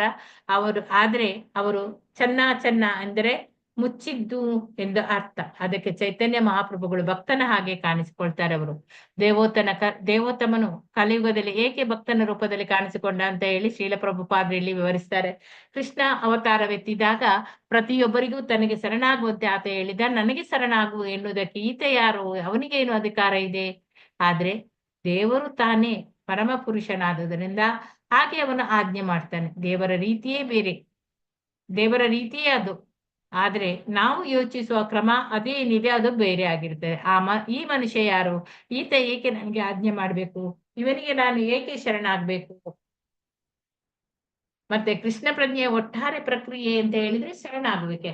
ಕೃಷ್ಣನಿಗೆ ಶರಣಾಗುವುದು ಅಂತ ಹೇಳಿ ಪ್ರಭುಪಾದರು ವಿವರಿಸ್ತಾರೆ. ಆದ್ರೆ ಕೃಷ್ಣನಿಗೆ ಶರಣಾಗುವ ಮಾರ್ಗ ಯಾವುದು? ಕೃಷ್ಣನ ಭಕ್ತನಿಗೆ, ಕೃಷ್ಣನ ಪ್ರತಿನಿಧಿಗೆ ಅದೇ ಶರಣಾಗುವುದು. ಆದ್ರಿಂದ ಚೈತನ್ಯ ಮಹಾಪ್ರಭುಗಳು ಕೂಡ ಈ ದಿನ ಅವತರಿಸಿ ಪತಿತಾತ್ಮರಿಗೆ ಅವರು ಕರುಣೆಯನ್ನು ತೋರಿಸಿದ್ದಾರೆ. ಮೂರ್ಖರಾಗಿದ್ದ ಪತಿತಾತ್ಮರು ಕೃಷ್ಣ ಪ್ರಜ್ಞೆಗೆ ತಮ್ಮನ್ನು ಒಪ್ಪಿಸಿಕೊಂಡಿರ್ಲಿಲ್ಲ. ಆಗ ಚೈತನ್ಯ ಮಹಾಪ್ರಭುಗಳು ತಾವಾಗಿ ಅವರಿಗೆ ಬೋಧನೆಯನ್ನು ನೀಡ್ತಾರೆ. ಅದೇ ಕೀರ್ತನೆ. ಅಂದೇ ಬೆಳಿಗ್ಗೆ ಕೊಂಚ ಸಮಯದ ನಂತರ ಪ್ರಭುಪಾದರು ದೇವಾಲಯದ ಕೋಣೆಯ ಮೇಲೆ ಹೋಗ್ತಾರೆ, ಮತ್ತೆ ಬರ್ತಾರೆ. ಆಗ ದೀಕ್ಷಾ ವಿಧಿಯನ್ನು ನಡೆಸುವುದು ಅವರ ಉದ್ದೇಶ ಆಗಿತ್ತು. 15 ಜನ ಭಕ್ತರು ಬ್ರಾಹ್ಮಣ ದೀಕ್ಷೆಯನ್ನು ಪಡೆಯುತ್ತಿದ್ದಾರೆ. 7 ಜನ ಸನ್ಯಾಸವನ್ನು ಸ್ವೀಕರಿಸ್ತಾರೆ. ಶ್ರೀಲ ಪ್ರಭುಪಾದರು ಪುನಃ ಆ ಉತ್ಸವದ ಮುಖ್ಯ ಧ್ಯೇಯವನ್ನು ಸೂಚಿಸುತ್ತಾ ಶ್ಲೋಕವೊಂದನ್ನು ಉದ್ಧರಿಸಿದ್ರು. ಕಿಬಾ ವಿಪ್ರಾ ಕಿಬಾ ನ್ಯಾಸಿ ಶೂದ್ರಕೇನೇನಾಯ. ಗೃಹಸ್ಥನಿರಬಹುದು, ಸನ್ಯಾಸಿ ಆಗಿರ್ಬಹುದು, ಅದು ಮುಖ್ಯವಲ್ಲ. ಒಟ್ಟಿನಲ್ಲಿ ಅವನು ಗುರು ಆಗಿರ್ಬೇಕು. ಹೇಗೆ? ಕೃಷ್ಣ ತತ್ವವೇತ್ತ. ಯಾರು ಕೃಷ್ಣ ಪ್ರಜ್ಞೆಯನ್ನು ತತ್ವಗಳನ್ನು ತಿಳಿದಿರ್ತಾರೋ, ಯಾರು ಕೃಷ್ಣನನ್ನು ಅರ್ಥ ಮಾಡಿಕೊಳ್ತಾರೋ ಅವರೇ ಗುರು ಆಗ್ಬಹುದು. ಸನ್ಯಾಸಿಗಳು ಮತ್ತು ಬ್ರಾಹ್ಮಣರು ಪಡೆಯಬಹುದಾದ ಒಂದು ಸ್ಥಾನ ಅಂದ್ರೆ ಗುರು ಬ್ರಾಹ್ಮಣನಾಗದಿದ್ರೆ ಸನ್ಯಾಸಿ ಆಗುವುದು ಕೂಡ ಸಾಧ್ಯ ಇಲ್ಲ. ಸನ್ಯಾಸಿಯು ಇಬ್ಬರಿಗೂ ಗುರುವಾಗಬಲ್ಲ. ಎಲ್ಲಾ ಆಶ್ರಮಗಳಿಗೂ, ಎಲ್ಲಾ ವರ್ಣಗಳಿಗೂ ಅವನು ಗುರುವಾಗಬಲ್ಲ. ಆದುದರಿಂದ ನಮ್ಗೆ ಹೆಚ್ಚು ಹೆಚ್ಚು ಸನ್ಯಾಸಿಗಳು ಬೇಕು. ಕೃಷ್ಣ ಪ್ರಜ್ಞೆಯ ಕೊರತೆಯಿಂದ ಇಡೀ ಜಗತ್ತಿನ ಜನ ಬಳಲುತ್ತಾ ಇದ್ದಾರೆ. ಶ್ರೀಲ ಪ್ರಭುಪಾದರು ಯುವಕರಿಗೆ ತುಂಬಾ ನಿಷ್ಠುರ ಆಗಿರ್ಬೇಕು ಎಂದು ಎಚ್ಚರಿಸ್ತಾರೆ. ತಮ್ಮ ಎಲ್ಲಾ ಶಿಷ್ಯರು ಗುರುವಾಗಲು ಶಿಕ್ಷಣ ಪಡೆಯಲೇಬೇಕು ಎನ್ನುವುದು ಅವರ ವಿಚಾರ ಆಗಿತ್ತು. ಯಾರೇ ದೇಕ ತಾರೇ ಕಹ ಕೃಷ್ಣ ಉಪದೇಶ. ನೀವು ಎಲ್ಲೇ ಇರಿ, ಆ ಜಿಲ್ಲೆಯಲ್ಲಿ ಇರಿ ಅಥವಾ ಈ ಜಿಲ್ಲೆಯಲ್ಲಿ ಇರಿ, ಅದು ಮುಖ್ಯ ಅಲ್ಲ. ಮನೆಯ ಒಳಗೆ ಇರಿ, ಹೊರಗೆ ಇರಿ, ಅದು ಮುಖ್ಯ ಅಲ್ಲ. ನೀವು ಪ್ರತಿಯೊಬ್ಬರು ಕೂಡ ಗುರು ಆಗ್ಬೇಕು. ನಾನು ಹೇಗೆ ಗುರು ಆಗುದು, ನನಗೆ ಯಾವ ಅರ್ಹತೆಯೂ ಇಲ್ಲವಲ್ಲ ಅಂತ ಚೈತನ್ಯ ಮಹಾಪ್ರಭುಗಳು ಹೇಳ್ತಾರೆ. ನಿಮ್ಗೆ ಯಾವ ಅರ್ಹತೆಯೂ ಬೇಕಾಗಿಲ್ಲ. ನಿಮಗೆ ಬೇಕಾಗಿರುವುದು ಒಂದೇ ಅರ್ಹತೆ, ಅದು ಭಗವದ್ಗೀತೆಯಲ್ಲಿ ಹೇಳಿದ್ದನ್ನು ನೀವು ಪುನರುಚ್ಚಾರಣೆ ಮಾಡಿ, ಅಷ್ಟೇ ಸಾಕು. ಯಾರೇ ದೇಕ ತಾರೇ ಕಹ ಕೃಷ್ಣ ಉಪದೇಶ. ಈಗ ನೀವು ಗುರುವಾಗಿದ್ದೀರಿ. ಕೃಷ್ಣನ ಉಪದೇಶವನ್ನು ಒಬ್ಬ ಮೂರ್ಖ ಮತ್ತು ಮೂಢನ ಹಾಗೆ ಭ್ರಷ್ಟಗೊಳಿಸಬೇಡಿ. ಭಗವದ್ಗೀತೆಯಲ್ಲಿ ಏನು ಹೇಳಿದೆಯೋ ಅದನ್ನು ಹೇಳಿ. ಈಗ ನೀವು ಗುರುವಾಗ್ತೀರಿ. ನಿಮ್ಮ ಕುಟುಂಬದಲ್ಲಿ ನೀವು ಗುರುವಾಗ್ಬೋದು, ನಿಮ್ಮ ಸಮಾಜಕ್ಕೆ ನೀವು ಗುರು ಆಗ್ಬೋದು, ಅಥವಾ ರಾಷ್ಟ್ರಕ್ಕೆ. ಇದ್ದರೆ ಅಲ್ಲಿ ಸಾಧ್ಯವಾದ್ರೆ ನೀವು ಹೊರ ದೇಶಗಳಿಗೂ ಕೂಡ ಹೋಗ್ಬೋದು. ಭಗವದ್ಗೀತೆಯನ್ನು ಬೋಧಿಸಿ ನಮ್ಮ ಚಳವಳಿ ಹೆಸರು ಕೃಷ್ಣ ಪ್ರಜ್ಞಾ ಚಳವಳಿ. ಕೃಷ್ಣ ಏನ್ ಹೇಳಿದನೋ ಅದನ್ನೇ ಒಪ್ಪಿಕೊಂಡು ಶ್ರದ್ಧೆಯಿಂದ ಬೋಧಿಸಿ, ಆಗ ನೀವೆಲ್ಲರೂ ಗುರು ಆಗುತ್ತೀರಿ ಅಂತ ಹೇಳ್ತಾರೆ. ಗೌರ ಪೂರ್ಣಿಮೆಯ ದಿನ ಪ್ರತಿಯೊಬ್ಬರು ಚಂದ್ರೋದಯದವರೆಗೆ ಉಪವಾಸ ಮಾಡಿದ್ರು. ಬಹಳ ಜನ ಭಕ್ತರು ಗಂಗಾ ನದಿಗೆ ಹೋಗಿ ಸ್ನಾನ ಮಾಡ್ತಾರೆ. ಜಯಪತಾಕ ಸ್ವಾಮಿ ಅವರಿಗೆ ಹೇಳಿದ್ರು, ಶಾಸ್ತ್ರಗಳ ಪ್ರಕಾರ ಗೌರ ಪೂರ್ಣಿಮೆಯ ದಿನ ಯಾರು ಮಾಯಾಪುರದ ಗಂಗೆಯಲ್ಲಿ ಸ್ನಾನ ಮಾಡ್ತಾರೋ ಅವರು ಆ ಜನನ ಮರಣಗಳಿಂದ ಮುಕ್ತರಾಗುತ್ತಾರೆ. ಸಂಜೆಯ ವೇಳೆಗೆ ಯಾತ್ರಿಗಳು ಅಪಾರ ಸಂಖ್ಯೆಯಲ್ಲಿ ಆಗಮಿಸಿಕೊಡತೊಡಗಿದರು. ಪಶ್ಚಿಮ ಬಂಗಾಳದ ಎಲ್ಲಾ ಕಡೆಗಳಿಂದ ಪ್ರತಿ ವರ್ಷವೂ ಜನರು ಮಾಯಾಪುರದ ದೇವಾಲಯಗಳಿಗೆ ಮತ್ತು ಚೈತನ್ಯ ಮಹಾಪ್ರಭುಗಳ ಆ ಜನ್ಮ ಸ್ಥಳಕ್ಕೆ ಭೇಟಿಯನ್ನು ಕೊಡ್ತಾರೆ. ಇತ್ತೀಚೆಗೆ ಇಸ್ಕಾನ್ನ ಆ ಚಂದ್ರೋದಯ ಮಂದಿರಕ್ಕೂ ಕೂಡ ಭೇಟಿ ಕೊಡ್ತಿದ್ರು. ಕಲ್ಕತ್ತಾದಲ್ಲಿ ಎಲ್ಲಾ ಕಡೆಯೂ ಇಸ್ಕಾನ್ನ ಗೌರ ಪೂರ್ಣಿಮಾ ಉತ್ಸಾಹದ ಬಗ್ಗೆ ಫಲಕಗಳನ್ನು ಹಾಕಲಾಗಿತ್ತು. ಬಾಯಿಯಿಂದ ಬಾಯಿಗೆ ಸುದ್ದಿ ಹರಡಿ ಸಾವಿರಾರು ಮಂದಿ ಹಳ್ಳಿಗರು ಮಾಯಾಪುರದಲ್ಲಿದ್ದ ಪಶ್ಚಿಮ ಬಂಗಾಳದಲ್ಲಿ ಬಹು ದೊಡ್ಡ ಕಟ್ಟಡದ ಚಂದ್ರೋದಯ ಮಂದಿರವನ್ನು ನೋಡಲು ಮತ್ತು ರಾಧಾ ಮಾಧವರ ಸುವರ್ಣ ವಿಗ್ರಹಗಳನ್ನು ನೋಡಲು ಆಗಮಿಸುತ್ತಿದ್ರು. ಭಕ್ತರು ಅತಿಥಿಗಳನ್ನು ಹೇಗೆ ಪ್ರಸಾದ ಮತ್ತು ಗೀತರ್ಗಾನ ಪ್ರತಿಗಳನ್ನು ಕೊಟ್ಟು ಸ್ವಾಗತಿಸುತ್ತಿದ್ರು. ಗೀತರ್ಗಾನ ಶ್ರೀಲ ಪ್ರಭುಪಾದರ ಭಗವದ್ಗೀತದ ಅದು ಬಂಗಾಳಿ ಕವನವಾಗಿತ್ತು. ರಾತ್ರಿಯ ವೇಳೆಗೆ ಪ್ರವಾಹ ಉಪಾಧಿಯಲ್ಲಿ ಜನರು ಮುಖ್ಯ ದ್ವಾರದಿಂದ ಹೋಗುತ್ತಾ ಬರುತ್ತಾ ಇದ್ದಿದ್ರು. ಅಲ್ಲಿ ಕಾಲಧೂಳಿಯಿಂದ ಧೂಳಿನ ಮೋಡೆಗಳೇ ಸೃಷ್ಟಿಯಾಯಿತು. ರಿಕ್ಷಾಗಳ ಗಂಟೆಗಳ ಧ್ವನಿ, ಸ್ತ್ರೀಯರ ಹಾಡುಗಳು, ಗೆಳೆಯರ ಮಾತುಕತೆ ಮತ್ತೆ ದೇವಾಲಯದಿಂದ ಹೊರಹೊಮ್ಮುತ್ತಿದ್ದ ಕೀರ್ತನೆಗಳ ಅನುರಣನ ಇಡೀ ವಾತಾವರಣದಲ್ಲಿ ತುಂಬಿಕೊಂಡಿತ್ತು. ಬಹಳ ಜನ ಪ್ರೇಕ್ಷಕರು ದೇವಾಲಯಕ್ಕೆ ಬರ್ತಿದ್ರು, ಚಿತ್ರ ಪ್ರದರ್ಶನವನ್ನು ನೋಡ್ತಿದ್ರು, ಸ್ವಲ್ಪ ಕಾಲ ಅಲ್ಲೇ ನಿಂತು ಕೀರ್ತನೆಗಳನ್ನು ಕೇಳ್ತಿದ್ರು. ಹೊರಗಡೆ ಪೆಂಡಾಲಿನ ರಂಗಮಂದಿರದಲ್ಲಿ ನಡೆಯುತ್ತಿದ್ದ ರಂಗ ಪ್ರಯೋಗಗಳನ್ನು ಕೆಲವರು ನೋಡ್ತಿದ್ರು. ಅಲ್ಲಿ ಲಕ್ಷಾಂತರ ಜನರು ವೀಕ್ಷಕರು ಕೂಡ ಇರ್ತಾರೆ. ಇಡೀ ದೃಶ್ಯ ಶಾಂತಮಯವಾಗಿರ್ತದೆ. ಜನರು ಒಬ್ಬರನ್ನೊಬ್ಬರು ತಲ್ಲದೆ ಧುಮುಕದೆ ಯಾವುದೇ ಆತಂಕಕ್ಕೊಳಗಾಡದೆ ಪವಿತ್ರ ಕ್ಷೇತ್ರವನ್ನು ನೋಡುವಾಗ ಸಹಜವಾಗಿ ಉದ್ಭವಿಸುವ ಗೌರವಯುತವಾಗಿ ಅವರು ಅಲ್ಲೆಲ್ಲ ತಿರುಗಾಡ್ತಿದ್ರು. ಧ್ರುವನಾಥ ಅಂತವರು ಉತ್ಸವದ ಅತ್ಯಂತ ಆನಂದಮಯವಾದ ಕ್ಷಣವೆಂದ್ರೆ ಅದು ಮುಂಜಾನೆ ಅರ್ಚಾ ವಿಗ್ರಹಗಳನ್ನು ಸ್ವಾಗತಿಸಿದಾದ ಮೇಲೆ ಶೀಲ ಪ್ರಭುಪಾದರು ದೇವಾಲಯದ ಪ್ರದಕ್ಷಿಣೆಯನ್ನು ಮಾಡ್ತಿದ್ರು. ಗರ್ಭ ಅಂಕಣದ ಎರಡೂ ಪಕ್ಕಗಳಲ್ಲಿ ಕೂಡ ಗಂಟೆಗಳನ್ನು ತೂಗು ಹಾಕ್ತಿದ್ರು. ನಾವೆಲ್ಲ ಪ್ರದಕ್ಷಿಣೆ ಮಾಡುತ್ತಿರುವಾಗ ಪ್ರಭುಪಾದರು ಗಂಟೆಯ ಬಳಿ ಬರ್ತಿದ್ರು. ಆ ಭಕ್ತನೊಬ್ಬ ಅವರಿಗೆ ಗಂಟೆಗೆ ಕಟ್ಟಿದ ಹಗ್ಗವನ್ನು ಕೊಡ್ತಿದ್ದ. ಆನಂದ ಉದ್ರೇಕದಿಂದ ಅವರು ಭಕ್ತರೆಲ್ಲರೂ ಕೂಡ ಹಾಡ್ತಿದ್ರು, ಕುಣಿತಿದ್ರು. ಈ ಲಯಕ್ಕೆ ತಕ್ಕಂತೆ ಪ್ರಭುಪಾದರು ಗಂಟೆಯನ್ನು ನುಡಿಸ್ತಿದ್ರು. ಹಾಗೆ ನುಡಿಸುವಾಗ ಅವರು ತಮ್ಮ ಎಡಗೈಯನ್ನು ಮೇಲಕ್ಕೆತ್ತಿ ಎಲ್ಲಾ ಭಕ್ತರು ಹಾಡಿ ಕುಣಿಯಿರಿ ಅಂತ ಹೇಳಿ ಸೂಚಿಸ್ತಿದ್ರು. ಅನಕ ದುಂದುಬಿ ಇವರು ಶೀಲ ಪ್ರಭುಪಾದರ ವರಾಂಡದಲ್ಲಿ ಕುಳಿತು ಮಾಯಾಪುರವನ್ನು ನೋಡ್ತಾ ಇದ್ರು. ಕೆಲವು ಬಾಲಕರು ಹಸು ಮೇಯಿಸ್ತಾ ಇದ್ರು. ಇನ್ನು ಯಾವುದು ಅವರ ಕಣ್ಣಿಗೆ ಬೀಳ್ತದೆ. ಇಡೀ ದೃಶ್ಯವನ್ನು ನೋಡಿದ್ರಲ್ಲಿ ಅವರು ತನ್ಮಯರಾಗಿ ಹೋಗ್ತಾರೆ. ಯಾರೋ ಒಬ್ರು ಅವರಿಗೆ ದೂರದರ್ಶಿಯನ್ನು ತಂದು ಕೊಟ್ರು. ಒಂದು ಬೆರಳನ್ನು ಗಾಳಿಯಲ್ಲಿ ಎತ್ತಿ ಅವರನ್ನು ಬೈನಾಕ್ಯುಲರ್ ಮೂಲಕ ನೋಡ್ತಿದ್ರು. ಆಗ ಸೇನಾಧಿಕಾರಿಯು ಹಾಗೆ ಅವರು ಕಾಣ್ತಿದ್ರು. ಭಕ್ತಿ ವಿನೋದ ಠಾಕೂರರ ಭವನವನ್ನು ನೋಡಿ ಅವರ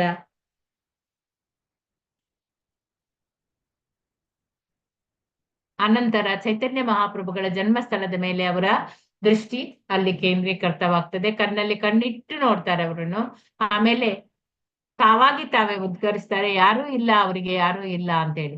ಇಲ್ಲಿ ಸತ್ಯ ಸ್ವರೂಪ ದಾಸ ಗೋಸ್ವಾಮಿ ಒಂದು ದಿನ ಪ್ರಭುಪಾದರು GBC ಸದಸ್ಯರನ್ನು ತಮ್ಮ ಬಲೆ ಕರೆದುಕೊಳ್ತಾರೆ. ಮಧ್ಯಾಹ್ನದ ಸಮಯ ಆನಂದ ಅವರ ಮುಖದಲ್ಲಿ ತುಳುಕುತ್ತಿತ್ತು. ದೇವಾಲಯದ ಕೀರ್ತನವನ್ನು ಅವರು ಆಲಿಸ್ತಾ ಇದ್ರು. ಪ್ರತಿಯೊಬ್ಬರು ಮಾಯಾಪುರಕ್ಕೆ ಬರ್ಬೇಕು, ದಿನದ 24 ಗಂಟೆ ನಾಮ ಜಪ ಮಾಡ್ಬೇಕು ಅಂತ ಹೇಳ್ತಾರೆ. ಇಲ್ಲಿ ಬೇಕಾದಷ್ಟು ಸ್ಥಳವಿದೆ. ಬೆಳಗಿನ ಪ್ರಪಂಚ ತುಂಬಾ ಚೆನ್ನಾಗಿ ಆಯ್ತು. ಬೆಳಗಿನ ಪ್ರವಚನ ಅದು ಚೆನ್ನಾಗಿ ಆಯ್ತು. ಸಾವಿರಾರು ವರ್ಷಗಳ ಹಿಂದೆ ಪ್ರಹ್ಲಾದ ಮಹಾರಾಜರು ಬೋಧಿಸಿದ ಉಪದೇಶವನ್ನು ಅದರ ಕುರಿತಾಗಿತ್ತು. ಪ್ರಹ್ಲಾದ ಕೇವಲ 5 ವರ್ಷದ ಬಾಲಕ. ಭಕ್ತ ವಿನೋದ ಠಾಕೂರರು ಹೇಳುವಂತೆ ನಾಮಜಪ ಒಂದೇ ಉದ್ಧಾರದ ಮಾರ್ಗ. ಅದರಲ್ಲಿ ಲೌಕಿಕ ತೃಣವೂ ಇಲ್ಲ. ಕೇವಲ ನಾಮಜಪ ಅಜಮಿಲ ನಾರಾಯಣ ನಾರಾಯಣ ಎಂದು ನಾಮಜಪ ಮಾಡಿದ್ದ ಮೋಕ್ಷವನ್ನು ಪಡೆದ. ಓಕೆ, ಹರೇ ಕೃಷ್ಣ. 6:1 ಆಯ್ತು. ಇಲ್ಲಿಗೆ ಕ್ಲೋಸ್ ಮಾಡೋಣ. ಸರಿ, ಸ್ವಲ್ಪ ಒಂದು ಪೇಜ್ ಮಾತ್ರ ಇರುದು. ಕ್ಲೋಸ್ ಮಾಡೋಣ ಅಲ್ಲ ಮಾಡೋಣವ? ಏನು ನೀವೇ ಹೇಳಿದಾಗ? ಅರೆ ಮಾಡಿ ಮಾತಾಜಿ. ಮಾಡಿ. ತಂಡವಾಗಿ ಭಕ್ತರು ಮಾಯಾಪುರಕ್ಕೆ ಬರ್ತಾರೆ. ಅವರು ಬರಬೇಕು. ಯಾವಾಗ ನೋಡಿದ್ರು ಕಡೆ ಪಕ್ಷ 500 ಜನ ಮಾಯಾಪುರದಲ್ಲಿ ಇರ್ಬೇಕು. ಆಗ ಯಾರೋ ಭಕ್ತ ಹೇಳ್ತಾನೆ, ಅಮೆರಿಕದಲ್ಲಿ ಈಗ ನಾಮಜಪದ ವೇಳೆಯಲ್ಲಿ ಜನ ವೇಳೆಯನ್ನು ಕೂಡ ಹೆಚ್ಚು ಮಾಡಿದ್ದಾರೆ. ದಿನಕ್ಕೆ 12 ಗಂಟೆ ನಾಮಜಪ ಮಾಡ್ತಾ ಇದ್ದಾರೆ. 24 ಗಂಟೆ ನಾಮಜಪ ಮಾಡಬೇಕೆಂದು ಅವರ ಉದ್ದೇಶ. ಒಳ್ಳೆಯದು, ಇದು ಒಳ್ಳೆ ಎಲ್ಲ ಕಡೆಯಲ್ಲೂ ಆಗ್ಬೇಕು. ನಾಮಜಪ ನಿರಂತರವಾಗಿ ನಡಿಬೇಕು. ಈ ಸಭೆಗಳು ಮತ್ತೆ ಈ ಠರಾವುಗಳು, ಇದು ಎಲ್ಲ ನಿರ್ಣಯಗಳು, ಕ್ರಾಂತಿಗಳು ಏನು ಮಾಡಿದ್ರು ಕೂಡ ಅವು ಮತ್ತೆ ಅವೇ ಸಮಸ್ಯೆಗಳು. ಇದೆಲ್ಲಕ್ಕೂ ಬದಲಾಗಿ ಸುಮ್ಮನೆ ನಾವು ನಾಮಜಪ ಮಾಡಿದ್ರೆ ಸಾಕು ಅಂತ ಹೇಳ್ತಾರೆ. ಗೋಪ ವೃಂದ ಪಾಲ ಅವರು, ನಾನು ಕಾವಲು ಕೆಲಸ ಮಾಡ್ತಿದ್ದೆ. ಮಧ್ಯರಾತ್ರಿ 12 ಗಂಟೆಗೂ 1 ಗಂಟೆಗೂ ಪ್ರಭುಪಾದರು ಹೇಳ್ತಿದ್ರು. ಅವರು ಮಹಡಿಯ ಮೇಲೆ ನಾನು ಕೆಳಗೆ ಬಾಲ್ಕನಿಯ ಹಿಂದೆ ಮುಂದೆ ತಿರುಗುತ್ತಾ ಅವರು ನಾಮ ಜಪ ಮಾಡ್ತಾ ಇದ್ರು. ನನಗೆ ಕೇಳ್ತಿತ್ತು, ಅವ್ರಿಗೆ ಕಾಣ್ತಿರ್ಲಿಲ್ಲ. ಆದರೆ ಅವರ ಥಳಥಳಿಸುವ ಆ ಬೊಕ್ಕ ತಲೆ ನನಗೆ ಕಾಣ್ತಿತ್ತು. ಕಣ್ಣಿಗೆ ಕಟ್ಟಿ ಬಿಟ್ಟಿತ್ತು. 10 ಹೆಜ್ಜೆ ಮುಂದೆ ಹೋಗ್ತಾರೆ, 10 ಹೆಜ್ಜೆ ಹಿಂದೆ ಅವರು ನಡೀತಾರೆ. 3 ಗಂಟೆಗಳ ಕಾಲ ನಾನು ಜಪ ಮಾಡುತ್ತಾ ಕುಳಿತಿದ್ದೇನೆ. ಪ್ರಭುಪಾದರು ಹಿಂದೆ ಮುಂದೆ ನಡೆಯುತ್ತಾ ಜಪ ಮಾಡುತ್ತಲೇ ಇದ್ದಾರೆ. ಕೆಲವೊಮ್ಮೆ ಅವರ ಧ್ವನಿ ಸ್ಪಷ್ಟವಾಗಿ ಕೇಳ್ತದೆ. ನನಗೆ ಭಕ್ತಿ ಸಿದ್ಧಾಂತ ಸರಸ್ವತಿ ಅವರ ನೆನಪಾಗುತ್ತದೆ. ಅವರು ಹೇಗೆ ಬಾಲ್ಕನಿಯಲ್ಲಿ ಇದೇ ರೀತಿ ಓಡಾಡುತ್ತಾ ಕೃಷ್ಣ ಪ್ರಜ್ಞಾ ಚಳವಳಿಯನ್ನು ಹೇಗೆ ಹರಡುವುದು ಎಂಬುದನ್ನು ಧ್ಯಾನಿಸುತ್ತಾ ಭವಿಷ್ಯದ ಕನಸನ್ನು ಕಾಣುತ್ತಾ ಇರುತ್ತಿದ್ದುದನ್ನು ಶ್ರೀಲ ಪ್ರಭುಪಾದರು ಅನೇಕ ಬಾರಿ ನನಗೆ ತಿಳಿಸಿದ್ದಾರೆ ಅಂತ ಹೇಳ್ತಾರೆ. ಪ್ರಭುಪಾದರು ಸಹ ಕೃಷ್ಣ ಪ್ರಜ್ಞೆಯನ್ನು ಹೇಗೆ ಹರಡಬೇಕು ಎಂದು ಯೋಚಿಸ್ತಾ ಓಡಾಡುತ್ತಿದ್ರು.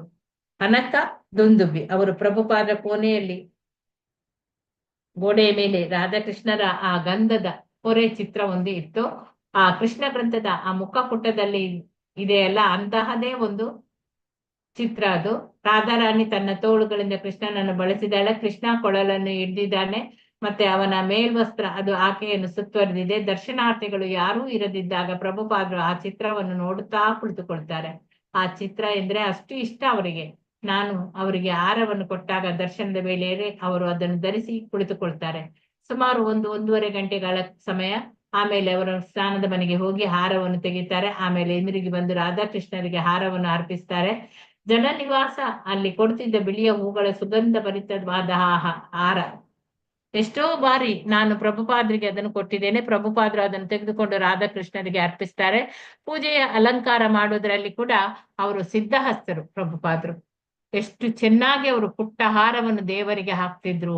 ಜನನಿವಾಸ ಹೇಳ್ತಾರೆ, ಪ್ರಭುಪಾದರು ಹೊರಡೋ ಮೊದಲು ನಾನು ಹೋಗಿ ಅವರನ್ನು ಕೇಳ್ತೇನೆ, ಶ್ರೀಲ ಪ್ರಭುಪಾದ್ರೆ ಧೂಪ ಹಾಕ್ಬೇಕಾ ಅಥವಾ ಬೇರೆ ಯಾರು ಕೋಣೆಯಲ್ಲಿ ಇರಲಿಲ್ಲ, ಅವರೊಬ್ಬರೇ ಕೋಣೆಯಲ್ಲಿ ಕುಳಿತು ನಾಮ ಜಪ ಮಾಡ್ತಿದ್ರು. ನಾನು ಕೋಣೆಯಲ್ಲಿ ಧೂಪವನ್ನು ಹಾಕಿದ್ದೆ.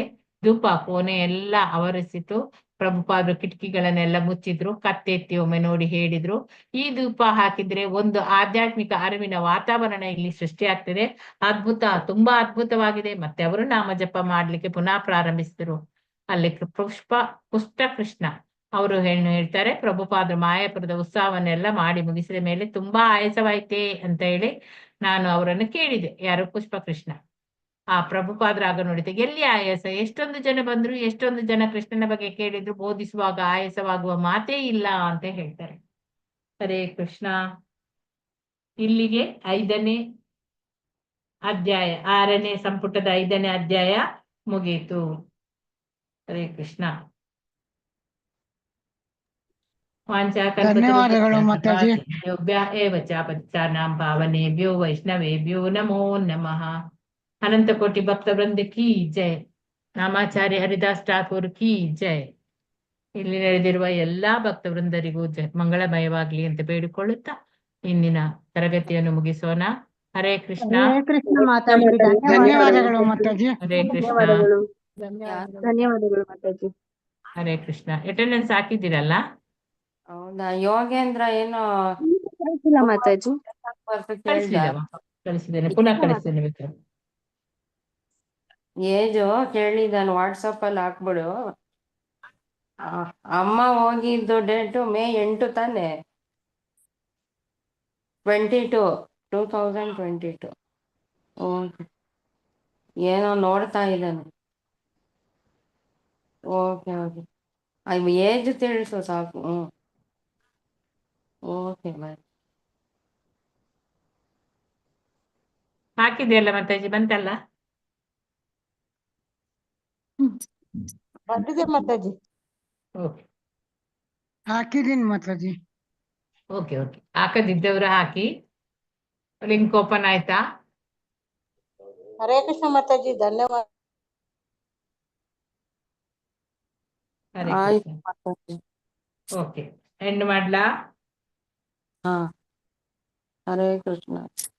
ಹರೇ ಕೃಷ್ಣ ಎಲ್ಲರಿಗೂ ಹರೇ ಕೃಷ್ಣ. ಥ್ಯಾಂಕ್ ಯು, ಧನ್ಯವಾದಗಳು.